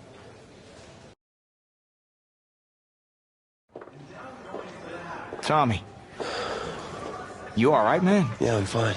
I just have this bug that's going around. You don't look fine. You look sluggish. It's like you're not playing with any heart out there. Don't you dare talk to me about my heart. I've put everything I have into this. This game is my life. If you have so much heart, prove it. Because you're not showing any out there. Oh, hey, easy. Easy, man. I ain't mean to upset you. You're right. About what? About my lack of heart. Look, I didn't mean anything by it. No, it's my heart, man. I was born with a congenital heart defect. What does that mean exactly? That means that my heart doesn't push blood through my body properly. Tommy, I'm sorry. I had no idea. I had a surgery when I was 9 to repair it. But my doctor's saying I need another one. Tommy, you need to get help immediately. Listen, if word gets out about this, that's the end of my football career. Do you understand? Please, you can't tell anyone about this. This is serious. You can't afford to wait any longer. It's just fatigue at this point. I'll be fine. Okay, I just need to get through this season. Plus, I owe it to these guys to help them win a state championship. You're not helping anyone out there tonight, especially yourself.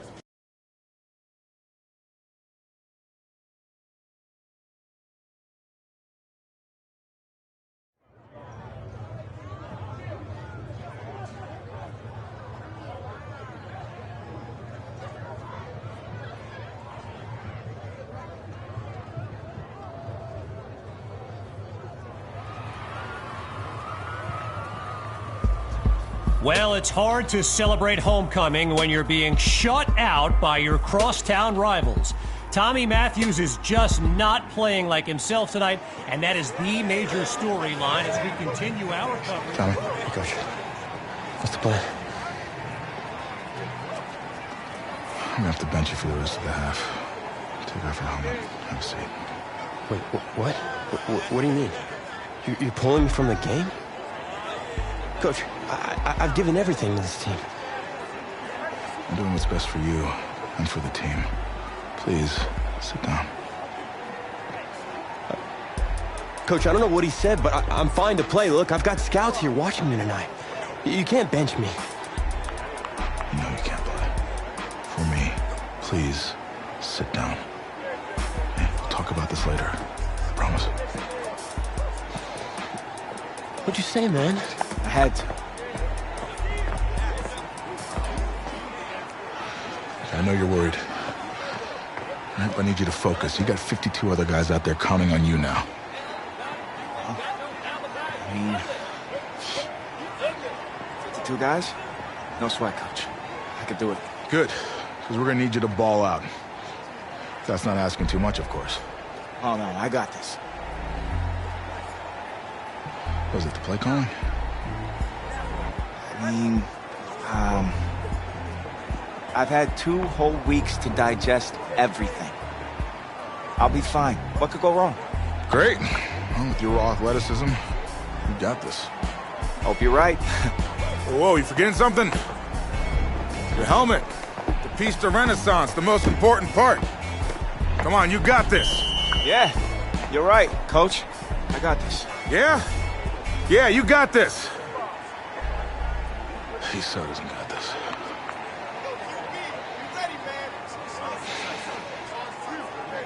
And welcome back. Kevin Connors with you on one of the most special games on the schedule each season, Homecoming Weekend.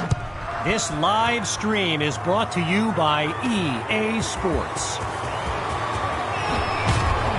And that's a solid effort on the return as the offense heads onto the field. So I'm not sure what to make of this, but Tommy Matthews was just benched for a backup who joined the team only a couple of weeks ago. And get this, his teammates nicknamed him QB2 because they thought he'd never see the field, but here he is. Not sure if that was by design or if Coach Fetu felt he needed to give this kid a play to get him settled. Either way, a predictable run to start this game. On second down, back to pass. And the ball pops free as the defender timed that hit perfectly. You can feel the desperation as the offense lines up on third down. They're facing a challenging deficit. From the gun, it's QB2. He's got it past the marker. First down, Spartans. So QB2 going to a familiar face there in Davion Patton. It was Davion who caught for QB2 during the tryout for Coach Fetu that earned him a spot on the team. He airs this one out. He comes down with it. And he's all the way home for a touchdown. From a clipboard to the scoreboard, QB2 leads his team to pay dirt on his first drive of the game. And it's good. So they trim the lead by 1 more point. The score now 13-7. So an unexpected drive by an unknown backup we call QB2 leads the way to this kick.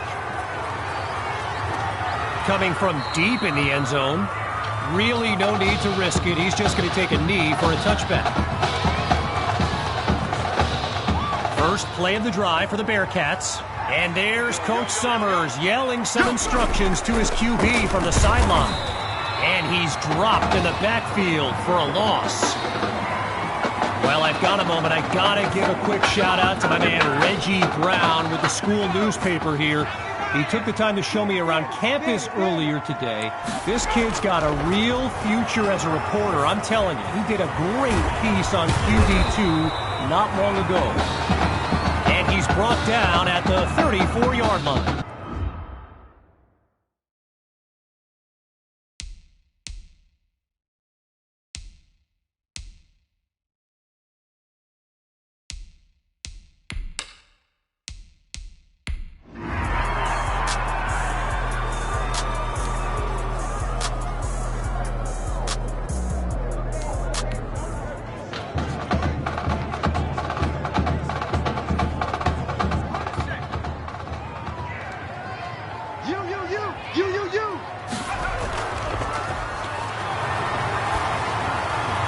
Quick hitter for the completion. He ain't done yet. And he's brought down at the 49-yard line. A 26-yard gain. And that's what the fans came to see. From the gun, looking to throw. Shows off the arm strength. That's caught deep in Bearcat territory. A 36-yard gain. And a first down and much, much more. With the aerial attack looking good on this drive. Hawk gets the rock. Brought down around the 10-yard line. Gain of 3 on the play, so it'll be 2nd and 7. Lined up in the backfield, there's Sammy Hawk. Back to pass on 2nd down. And that's off the mark, incomplete. Davion Patton, the intended target. Following the incompletion on 2nd, it's 3rd down. Now they'll throw from the gun. He's on the move. Hauls it in the end zone. Touchdown, Spartans. All right.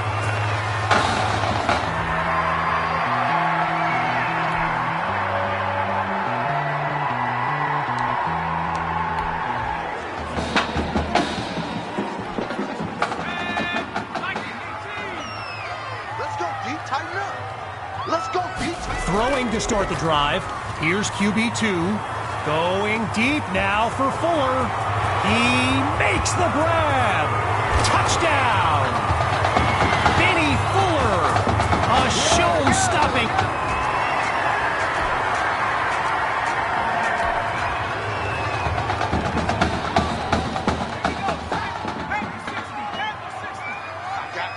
I got you. Off play action. Deep throw for Fuller. He's got it. And he's tackled at the 17. A 39-yard gain. And what a time for that play. In the red zone, looking to throw. And that'll be caught along the right sideline. And he's out of bounds at the 2. So it's the defense in the spotlight now on this 1st and goal. They'll go with the run. He will not be denied. Touchdown, Spartans!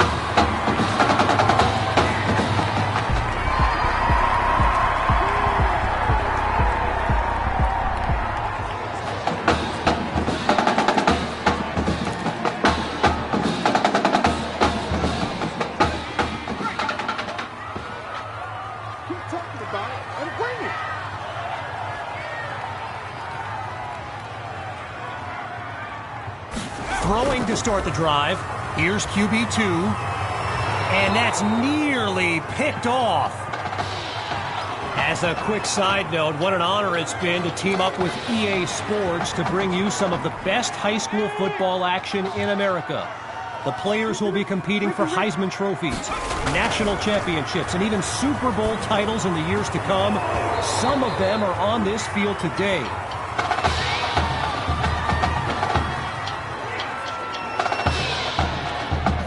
They've yet to go anywhere on this drive. It's 3rd and 10.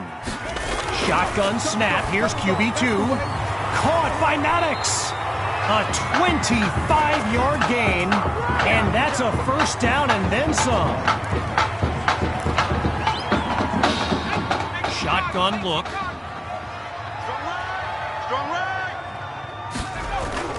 Hawk on the draw. Whoa, and that play goes backwards as he's tackled for a loss.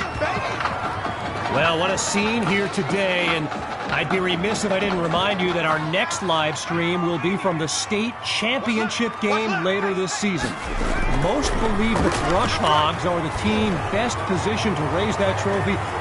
He makes the catch! A thrilling play that gets the fans on their feet.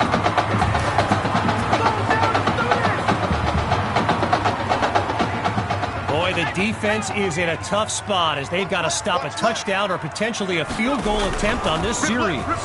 Going with the run, and he goes straight at him. Touchdown! The fireworks continue.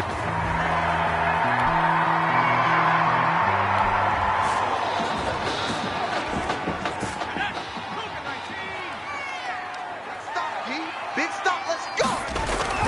QB2 gives it to Hawk. And he doesn't waste any time picking up the 1st. He opens that series with an excellent run. Well, a score here could be the proverbial dagger on 1st and goal. They'll go with the run. And he takes it into the end zone.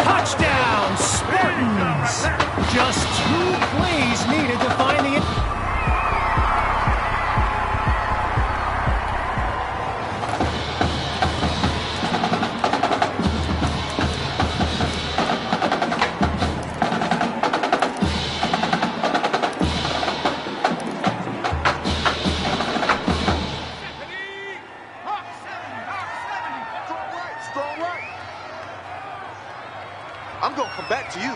I'm going to come back to you. Throwing to start the drive. Here's QB2. And he's taken down at the 48-yard line. And that will do it. A comeback to remember. So as our EA Sports live stream comes to an end, I'm Kevin Connors, signing off. I'll be watching you. I was just with one eye, with both of my eyes. All right? Keep doing good work, and I'll be in... Hey, Grant Simmons, recruiting analyst over at recruitstowatch.com. Heck of a game at that tonight, son. Hey, you ever think about your future in football? Where you might want to commit to? Not really. I'm just kind of having fun out there. Yeah, I see you out there having fun. Well, look here, when you're ready, give me a call, all right? We'd love to add you to our site. My man.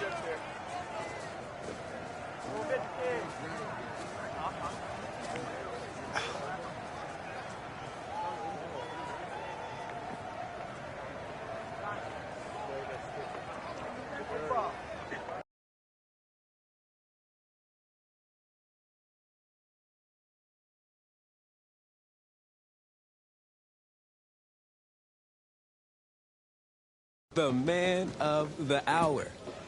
You're the hottest scoop this year. Got a few moments for an exclusive? Sorry, maybe some other time, Reg. I got a lot of prep for the playoffs. I'll tell you what.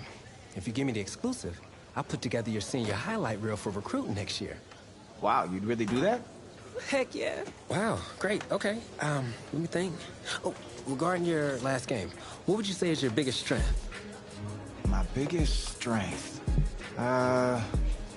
Just think of one of them, anything. I felt like I was able to sense the pressure and then get out of the pocket and get it to our backs before the pocket collapsed. All right, well, if you're not going to play me, I quit.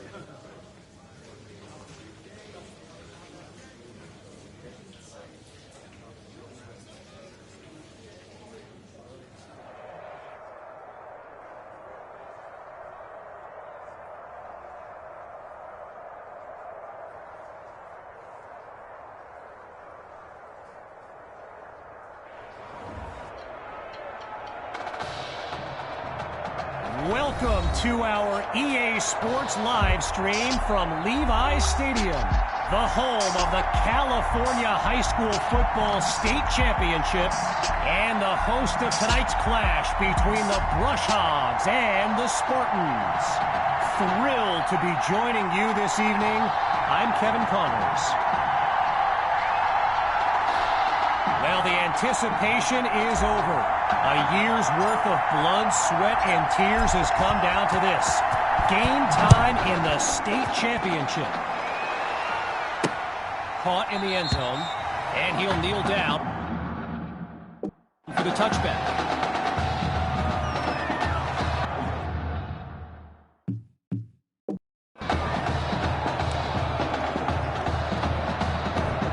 So the Brush Hogs are lined up now. And you know, with a state championship on the line, every drive can seem like it's the most critical. And he picks up a big chunk of yards to take them into enemy territory. A 26.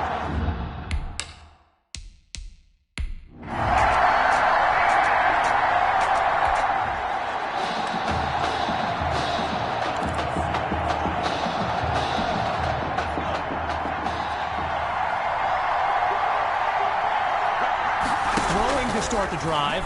Here's QB2 going long distance. Ooh, that's almost a catch. And now a few people, wondering where the penalty flag is, myself included, I might point out. Again on second down, it's QB2. Right side of the field, it's complete. Great footwork, and he's tackled at the 37-yard line. A 38-yard gain, and a first down, and much, much more. This crowd still on its feet. It's first down. QB2 hands it off to Hawk, and he stopped at the 27. As anyone knows, high schoolers and social media, it can be a recipe for drama. And Clay Rainey stirred up some controversy this week when he predicted a championship win for his Brush Hogs. You can imagine how well that went over with QB2 and his squad. Spoiler alert, not well. And another 1st and 10, and even more of a threat to score now. It's caught! Touchdown, Spartans! Jamison Maddox!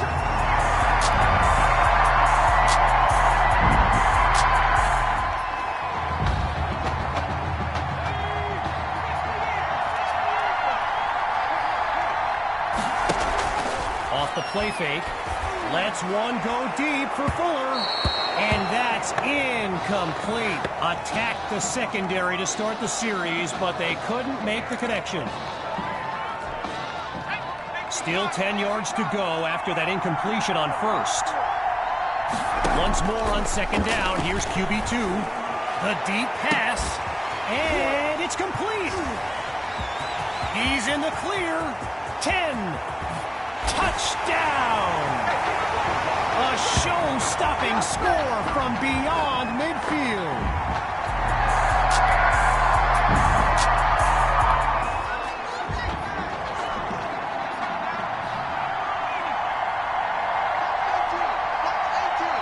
Throwing to start the drive. Here's QB2. Wait, maybe not. He's on the move.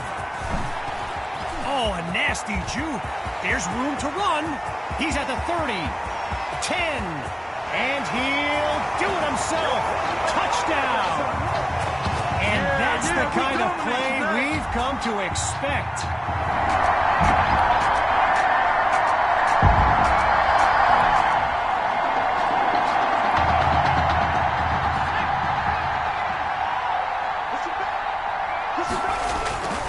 And this drive will begin on the ground. Quick on his feet. And he's finally taken down after a huge gain.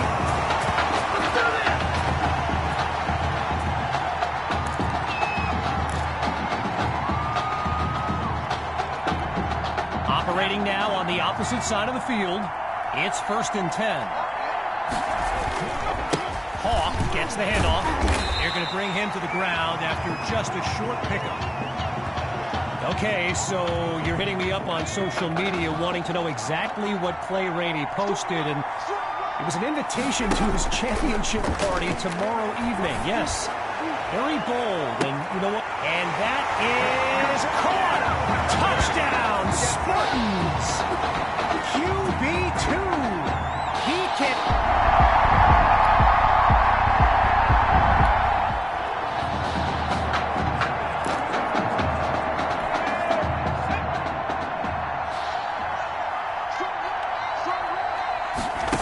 Start the drive. Here's QB2. Picks up a nice chunk of yards before he's brought down. So the comments keep coming in now on my channel, and yes, I did see Sammy Hawk's reaction to the Clay Rainey party invite. For those who haven't, here's what Hawk said. You can delete the post, but screenshots live forever. So there you have it. Everyone from playmakers to politicians, take heed. The new era of bulletin board material is here. Looks to throw on 3rd and 1. Oh, hold on, he's running left. Now he's dropped after getting past the marker. When you look around this stadium, clearly a state championship of this caliber will draw thousands upon thousands of fans, and there's more than a few NFL players among them. Before the game, I saw guys like Patrick Peterson and the Honey Badger, Tyrann Mathieu, signing a bunch of autographs. And he stopped at the 32-yard line. It's a 17-yard gain, good for a Spartan 1st down. Getting ready for the shotgun snap. Here's QB2. On 1st down, he'll drop back. He goes up and gets it. Great catch through the air. Let's go! Come on!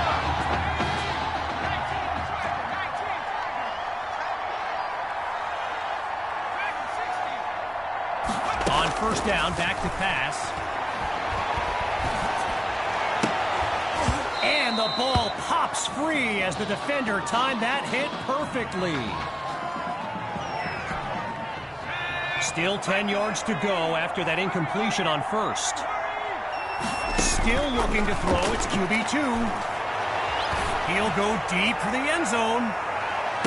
He's got it. Touchdown, Spartans. QB2. His fourth scoring throw. For a one-sided first half, it's the Spartans in control. And when we return, the second half of this historic showdown. Oh, change of plans. He tucks the ball. And all it takes is one play to move the sticks. A great run there. I spoke of the NFL players in attendance here today. Earl Thomas and Jarvis Landry happen to be watching from the sidelines tonight. And get this. Adrian Peterson showed up at Coach Fetu's request and surprised his players with a pregame speech. Can you imagine that? Moving right along on this drive, here's 1st and 10. Another give to Hawk. Gets away from a defender, and they'll bring him down after a nice run. While I've got a moment here, I'd like to thank my guy Reggie Brown for the well-researched game notes he gave me earlier. Reggie writes for the school newspaper that's covered QB2 since he joined the team, and I got to tell you, that little Sparky has really earned my respect. Might be after my job one day. After a minimal pickup, it's 2nd and 7. Changing things up, looking to pass now. Oh, but he can't connect. Would have been 6 if not for the great defensive play. Following the incomplete pass on 2nd down, it's 3rd down. Back to pass. Hauls it in the end zone. Touchdown, Spartans. Davion Patton.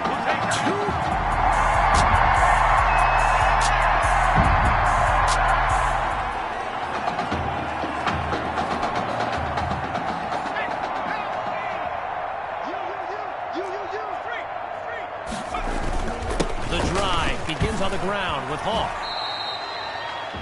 So I mentioned the game notes Reggie gave me earlier, and here's an interesting fact. Rush Hogs head coach George Thompson once played Coach Fetu in a football game back in college. Now, it wasn't for a championship, but Coach Fetu's Trojans won that non-conference showdown. Amazing how we've come full circle here today. Airing it out for Fuller. And that was dangerously close to being intercepted. But the drive will continue. Following the near turnover, here's 3rd and 7. Looking to throw, here's QB2. Scratch that, he's moving left. Lets it go, and he makes the catch. A 29-yard gain, and that's a 1st down and then some.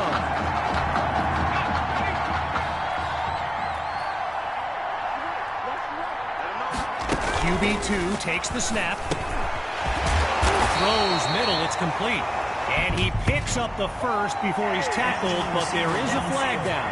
Offense. So there's the decision, and the penalty accepted as we pick back up with the action. Now with an additional 5 yards to pick up, here's 1st and long. Hand off to Hawk, and he's past midfield to the 48-yard line. While doing some prep for this game, I got a recommendation to check out recruitstowatch.com. And let me tell you, QB2 is well represented with some jaw-dropping highlights. And you got to remember, until earlier this season, he hadn't played a down of football since Pop Warner. Think Think about that kind of meteoric rise. Oh, now you see him, now you don't. And he picks up a hefty chunk of yards before he's out of bounds. Hawks lined up in the backfield.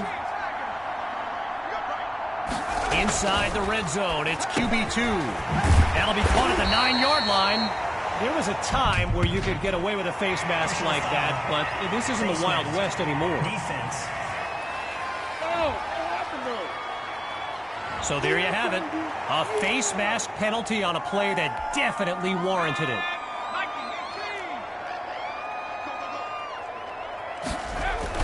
Going with the run, and he goes straight at him. Touchdown! They just continue to light up the scoreboard.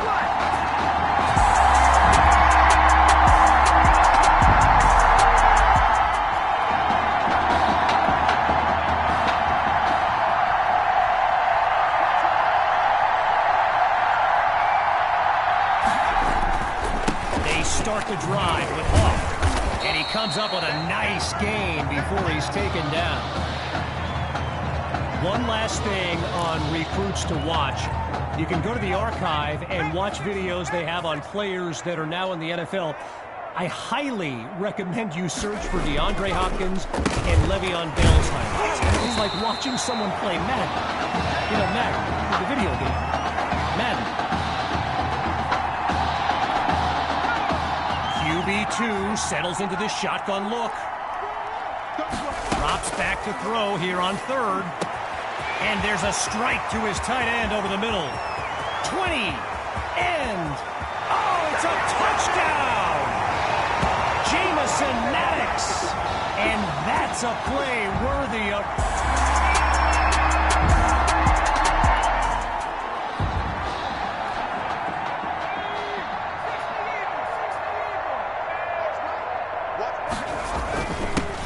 Gets the rock, and he'll make his way to the 20-yard line. A pickup of 5 on the play, and that makes it 2nd and 5.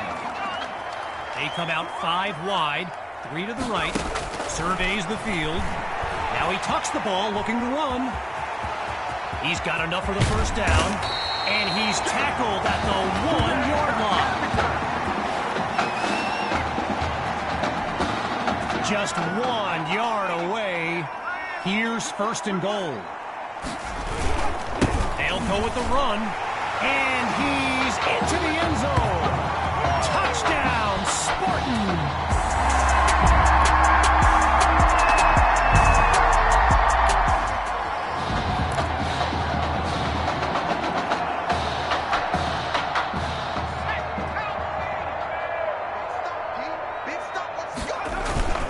Looking to run some clock. Here's the handoff. Punts to the right sideline. And he'll rack up some yards before he's out of bounds. During my pregame interview with Coach Fetu, he expressed all kinds of excitement about this opportunity for his kids. But I detected a tinge of sadness when the conversation turned to the subject of Tommy Matthews. I mean, it's hard not to feel for the... And he takes it into the end zone! Touchdown, Spartans! And that will do it! The Spartans are state champions! Signing off now, I'm Kevin Connors as we give way to this euphoric scene.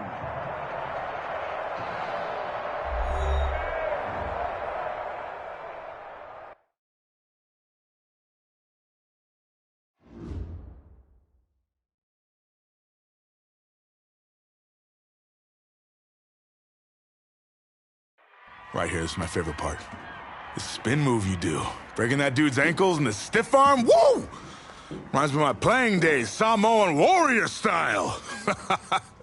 It's too bad you stepped out of bounds. You could have scored a touchdown. Well, there's no way he could have dodged.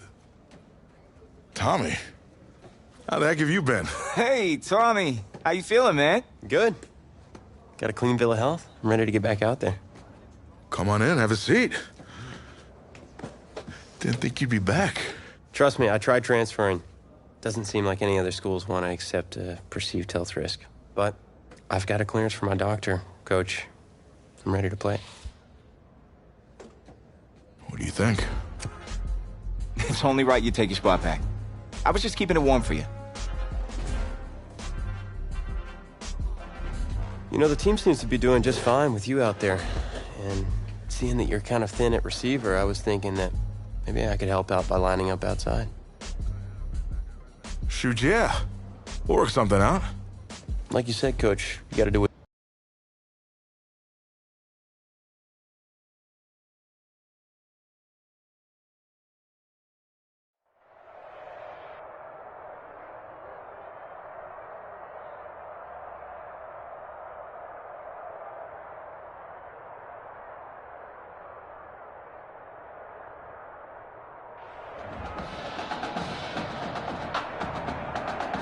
One of the loudest venues in the NFL on Sundays looks to be no different on a Friday night. We've got a packed house for the Midwest Prep Showcase. Soon, two of the best high school football teams in the nation will collide here at Arrowhead Stadium when the Hawks take on the Spartans. Wait, you're? Yeah, rapper, producer, entrepreneur, Snoop D-O-double-G. Please believe it, that's me. But hold up. Ain't you one half of them Heartbreak Boys? I'm a huge fan of yours. Nah, man, I'm a fan of yours. Check this out. If the coach and half the stadium knew what I was about to say, they try to run me out of this town, man. But let me tell you this.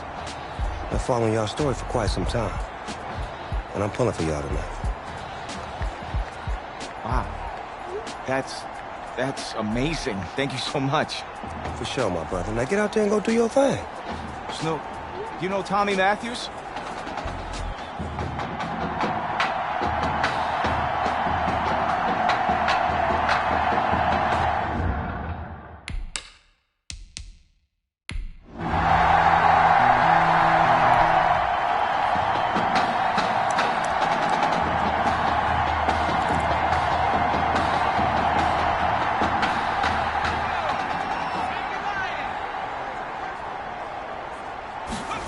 Start the drive. Here's QB2 going long distance for Matthews. So that falls incomplete, but there is a flag down. Here's the call. Defense. What's up, man? So the verdict's been delivered, and no surprises here as they accept the penalty.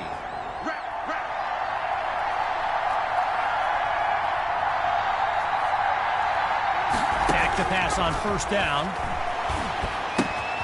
Now he gets it to Matthews.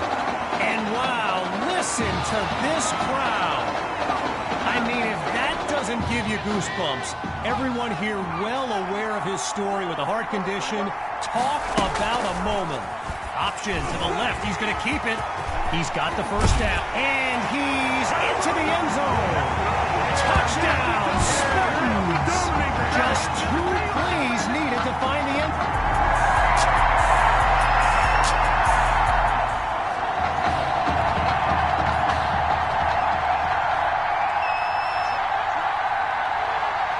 Throwing to start the drive.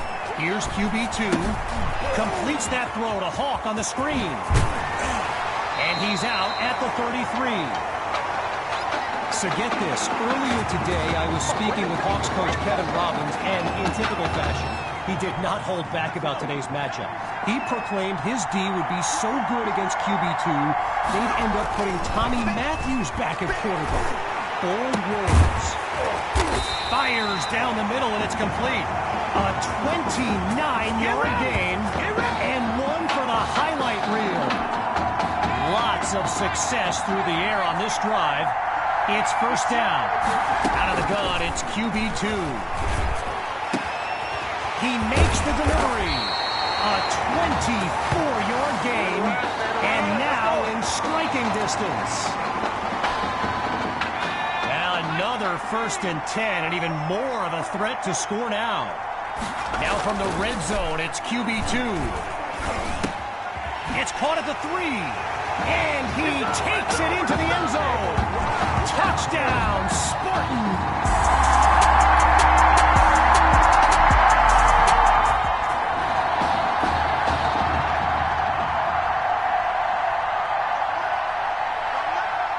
Throwing to start the drive.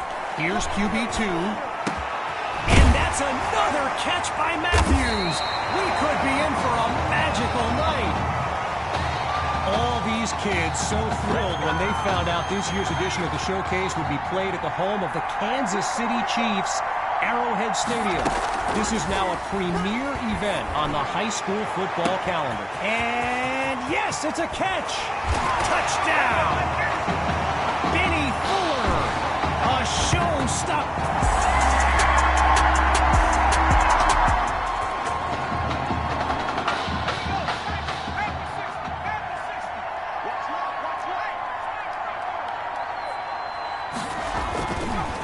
The drive begins on the ground with Hawk. Spins out of harm's way. And a big gain takes him all the way to the logo at midfield. A 24-yard gain and a first down and much, much more. Hawks lined up behind QB2. Chucks this downfield. He pulls it in. And he's into the end zone. Touchdown, Spartan!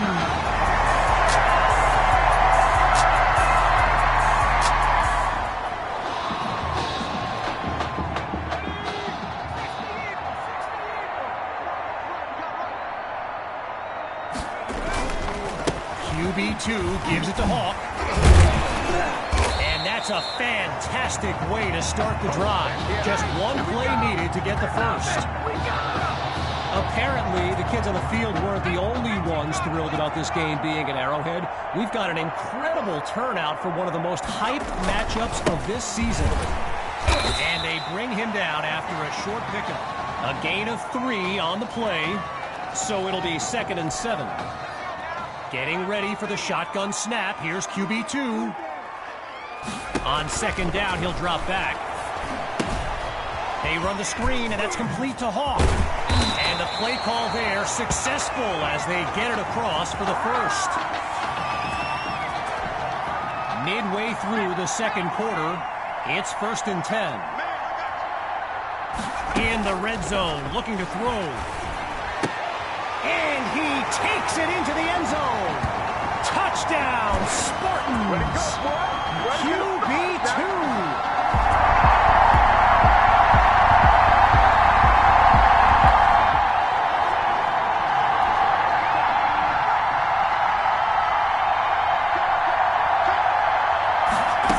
Start the drive. Here's QB2. Now he finds his target on the out route. And he's out of bounds at the 34. Arrowhead Stadium, one of the best venues in all of football. And you know who loves it here? The coach, Jonathan Coachman. Big-time Chiefs fan. He's a Kansas native, in fact. He caught it! A big-time play that gets a roar from this crowd.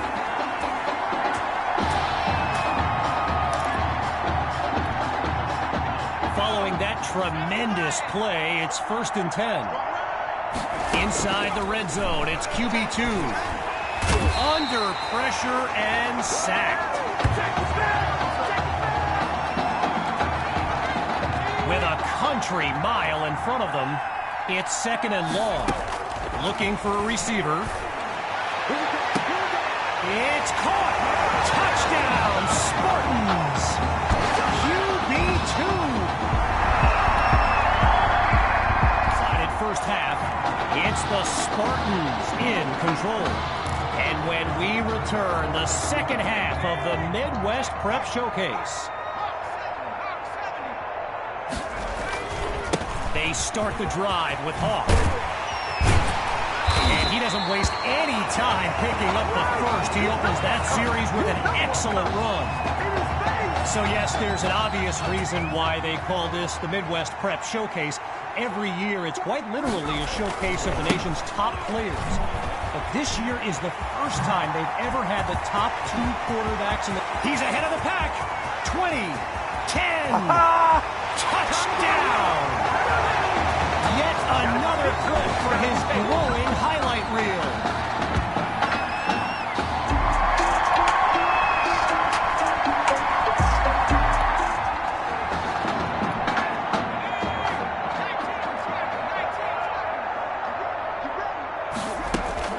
The drive begins on the ground with Hawk. He finds a lane. He's on the move. The 20. Making it happen, 10, Captain. Making it happen. and he's into the end zone. Touchdown, Spartans. Sammy Hawk.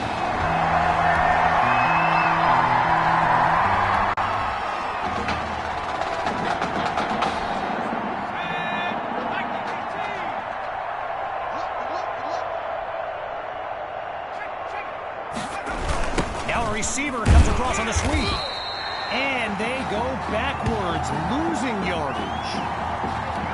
You know, a high-profile game like this can generate the interest of some big-time schools, and this stadium is loaded with coaches from powerhouse programs.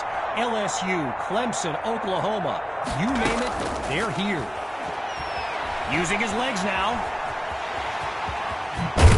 And he's tackled at the 36-yard line. 13 yards gained and a first down for the Spartans. QB2 settles into the shotgun look, scans the field, goes deep with this throw. He's got it! And he takes it into the end zone. Touchdown, Spartans!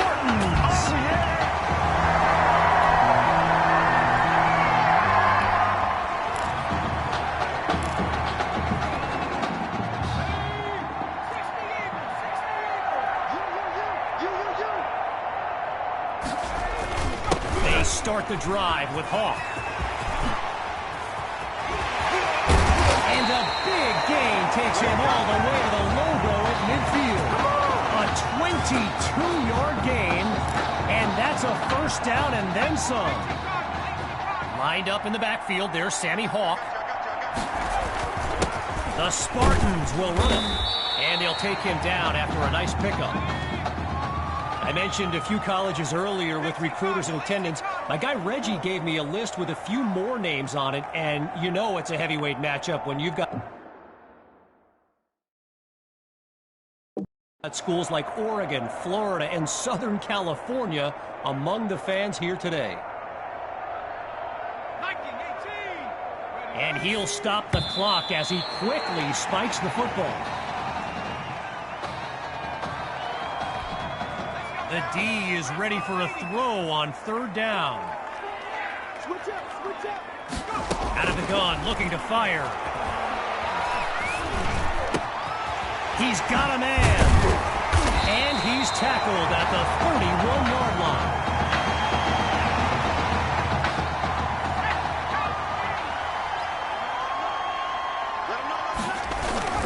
The Spartans will run it.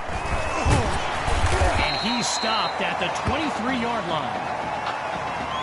Gotta share a quick story. All right, so I'm making my way to the press box before the game, and who do I see but the dog father himself, Snoop Dogg.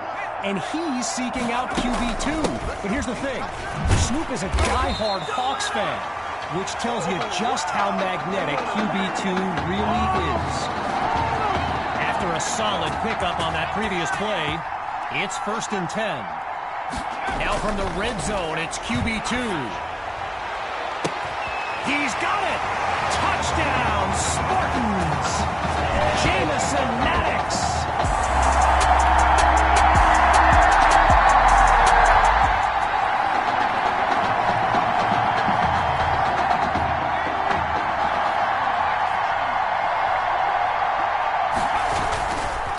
Looking to eat some clock. Here's the give to Hawk. Really not able to get much before he's tackled. One last thought on Snoop, you know, he's a Southern California guy, Long Beach, if I'm not mistaken. And I wonder if he wasn't whispering in QB2's ear about the Trojans, right? I mean, who knows, but I wouldn't be surprised. Spins out of it, and taken down after a nice run. 10 yards on the play, and a Spartan first down. Less than 2 minutes remaining in this final quarter. It's first down. The Spartans will run it, and he'll scoot his way forward for a solid gain. So let me just take a moment to say here, when you stand next to some of these young men as I have, they look ready size-wise for the next level. I mean, some of these kids are huge. And they'll stop him after a minimal pickup. A gain of 3 on the play, and that makes it 3rd and 2. Getting ready for the shotgun snap. Here's QB2. Drops back on 3rd and 2. And he can't make the catch. Too much contact on the play, so it'll be 4th down.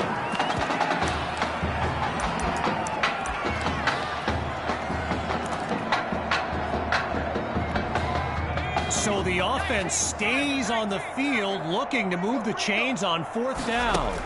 Here's QB2. Now he'll tuck and run. But he's sacked to end the drive. So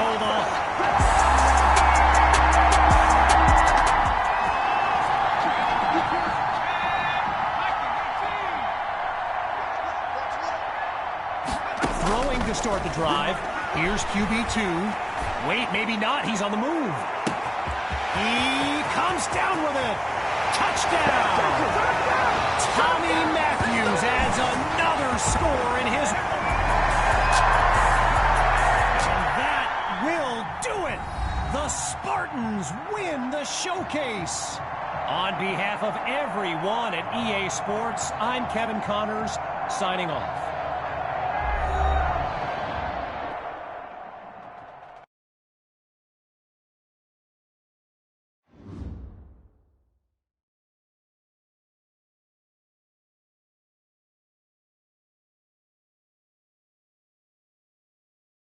This question is for both of you. What trait do you think will give you the edge at the next level?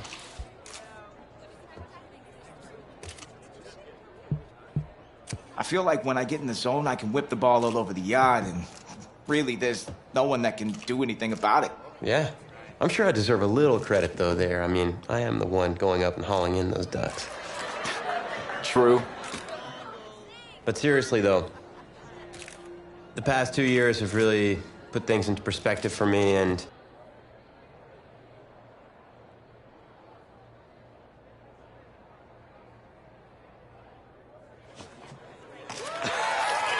oh, wow, man. Wow. So the decision is made. Tell us, when it came down to it, what led to this choice? Well, there's been a lot of elite talent that have walked those halls, and I'd love to add my name to that storied list. Plus, the opportunity to play for a legend like Coach Miller is too much of a draw.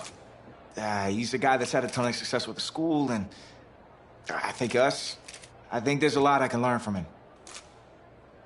All right. All right, Tommy. What you got for us?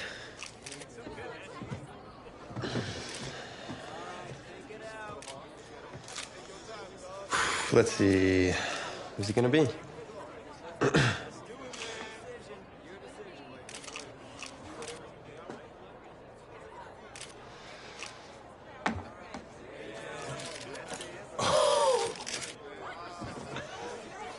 Whoa, Tommy, same question.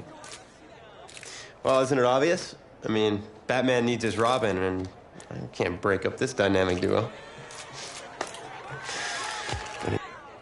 More details rolling in, everybody. On today's crazy news, Coach Miller is stepping down from his illustrious college coaching career, and in his place, the school is promoting hotshot defensive coordinator Red O'Brien. Now, Coach O'Brien has been all the rage for quite some time, sitting at the top of a ton of schools' shortlists for head coaching gigs, but it sure looks like he's just going to stay put and take over the entire program. But what I really want to know is what it's going to mean for everyone's favorite dynamic duo, the Heartbreak Kids. I know you've both been sitting patiently for the past 2 years, waiting for your shot, so I made a decision. Neither one of you will be starting. What do you mean? We've done everything that you asked of us.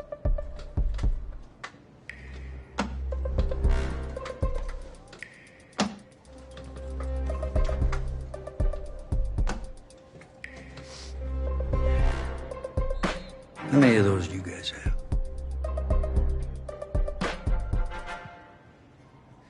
Now, as I was saying, neither of you will be starting, but both of you will be playing. Coach, I'm sorry, but I'm not switching positions. I'm not asking you to switch positions. You both get reps at QB. This is a defense-first team now, so I don't need your heartbreak kids nonsense. All I need is for one of you to manage things and make sure the offense doesn't give the game away, because my defense certainly won't. You understand? But you've seen what we did in high school. I don't care what the heartbreak kids did 2 years ago, son.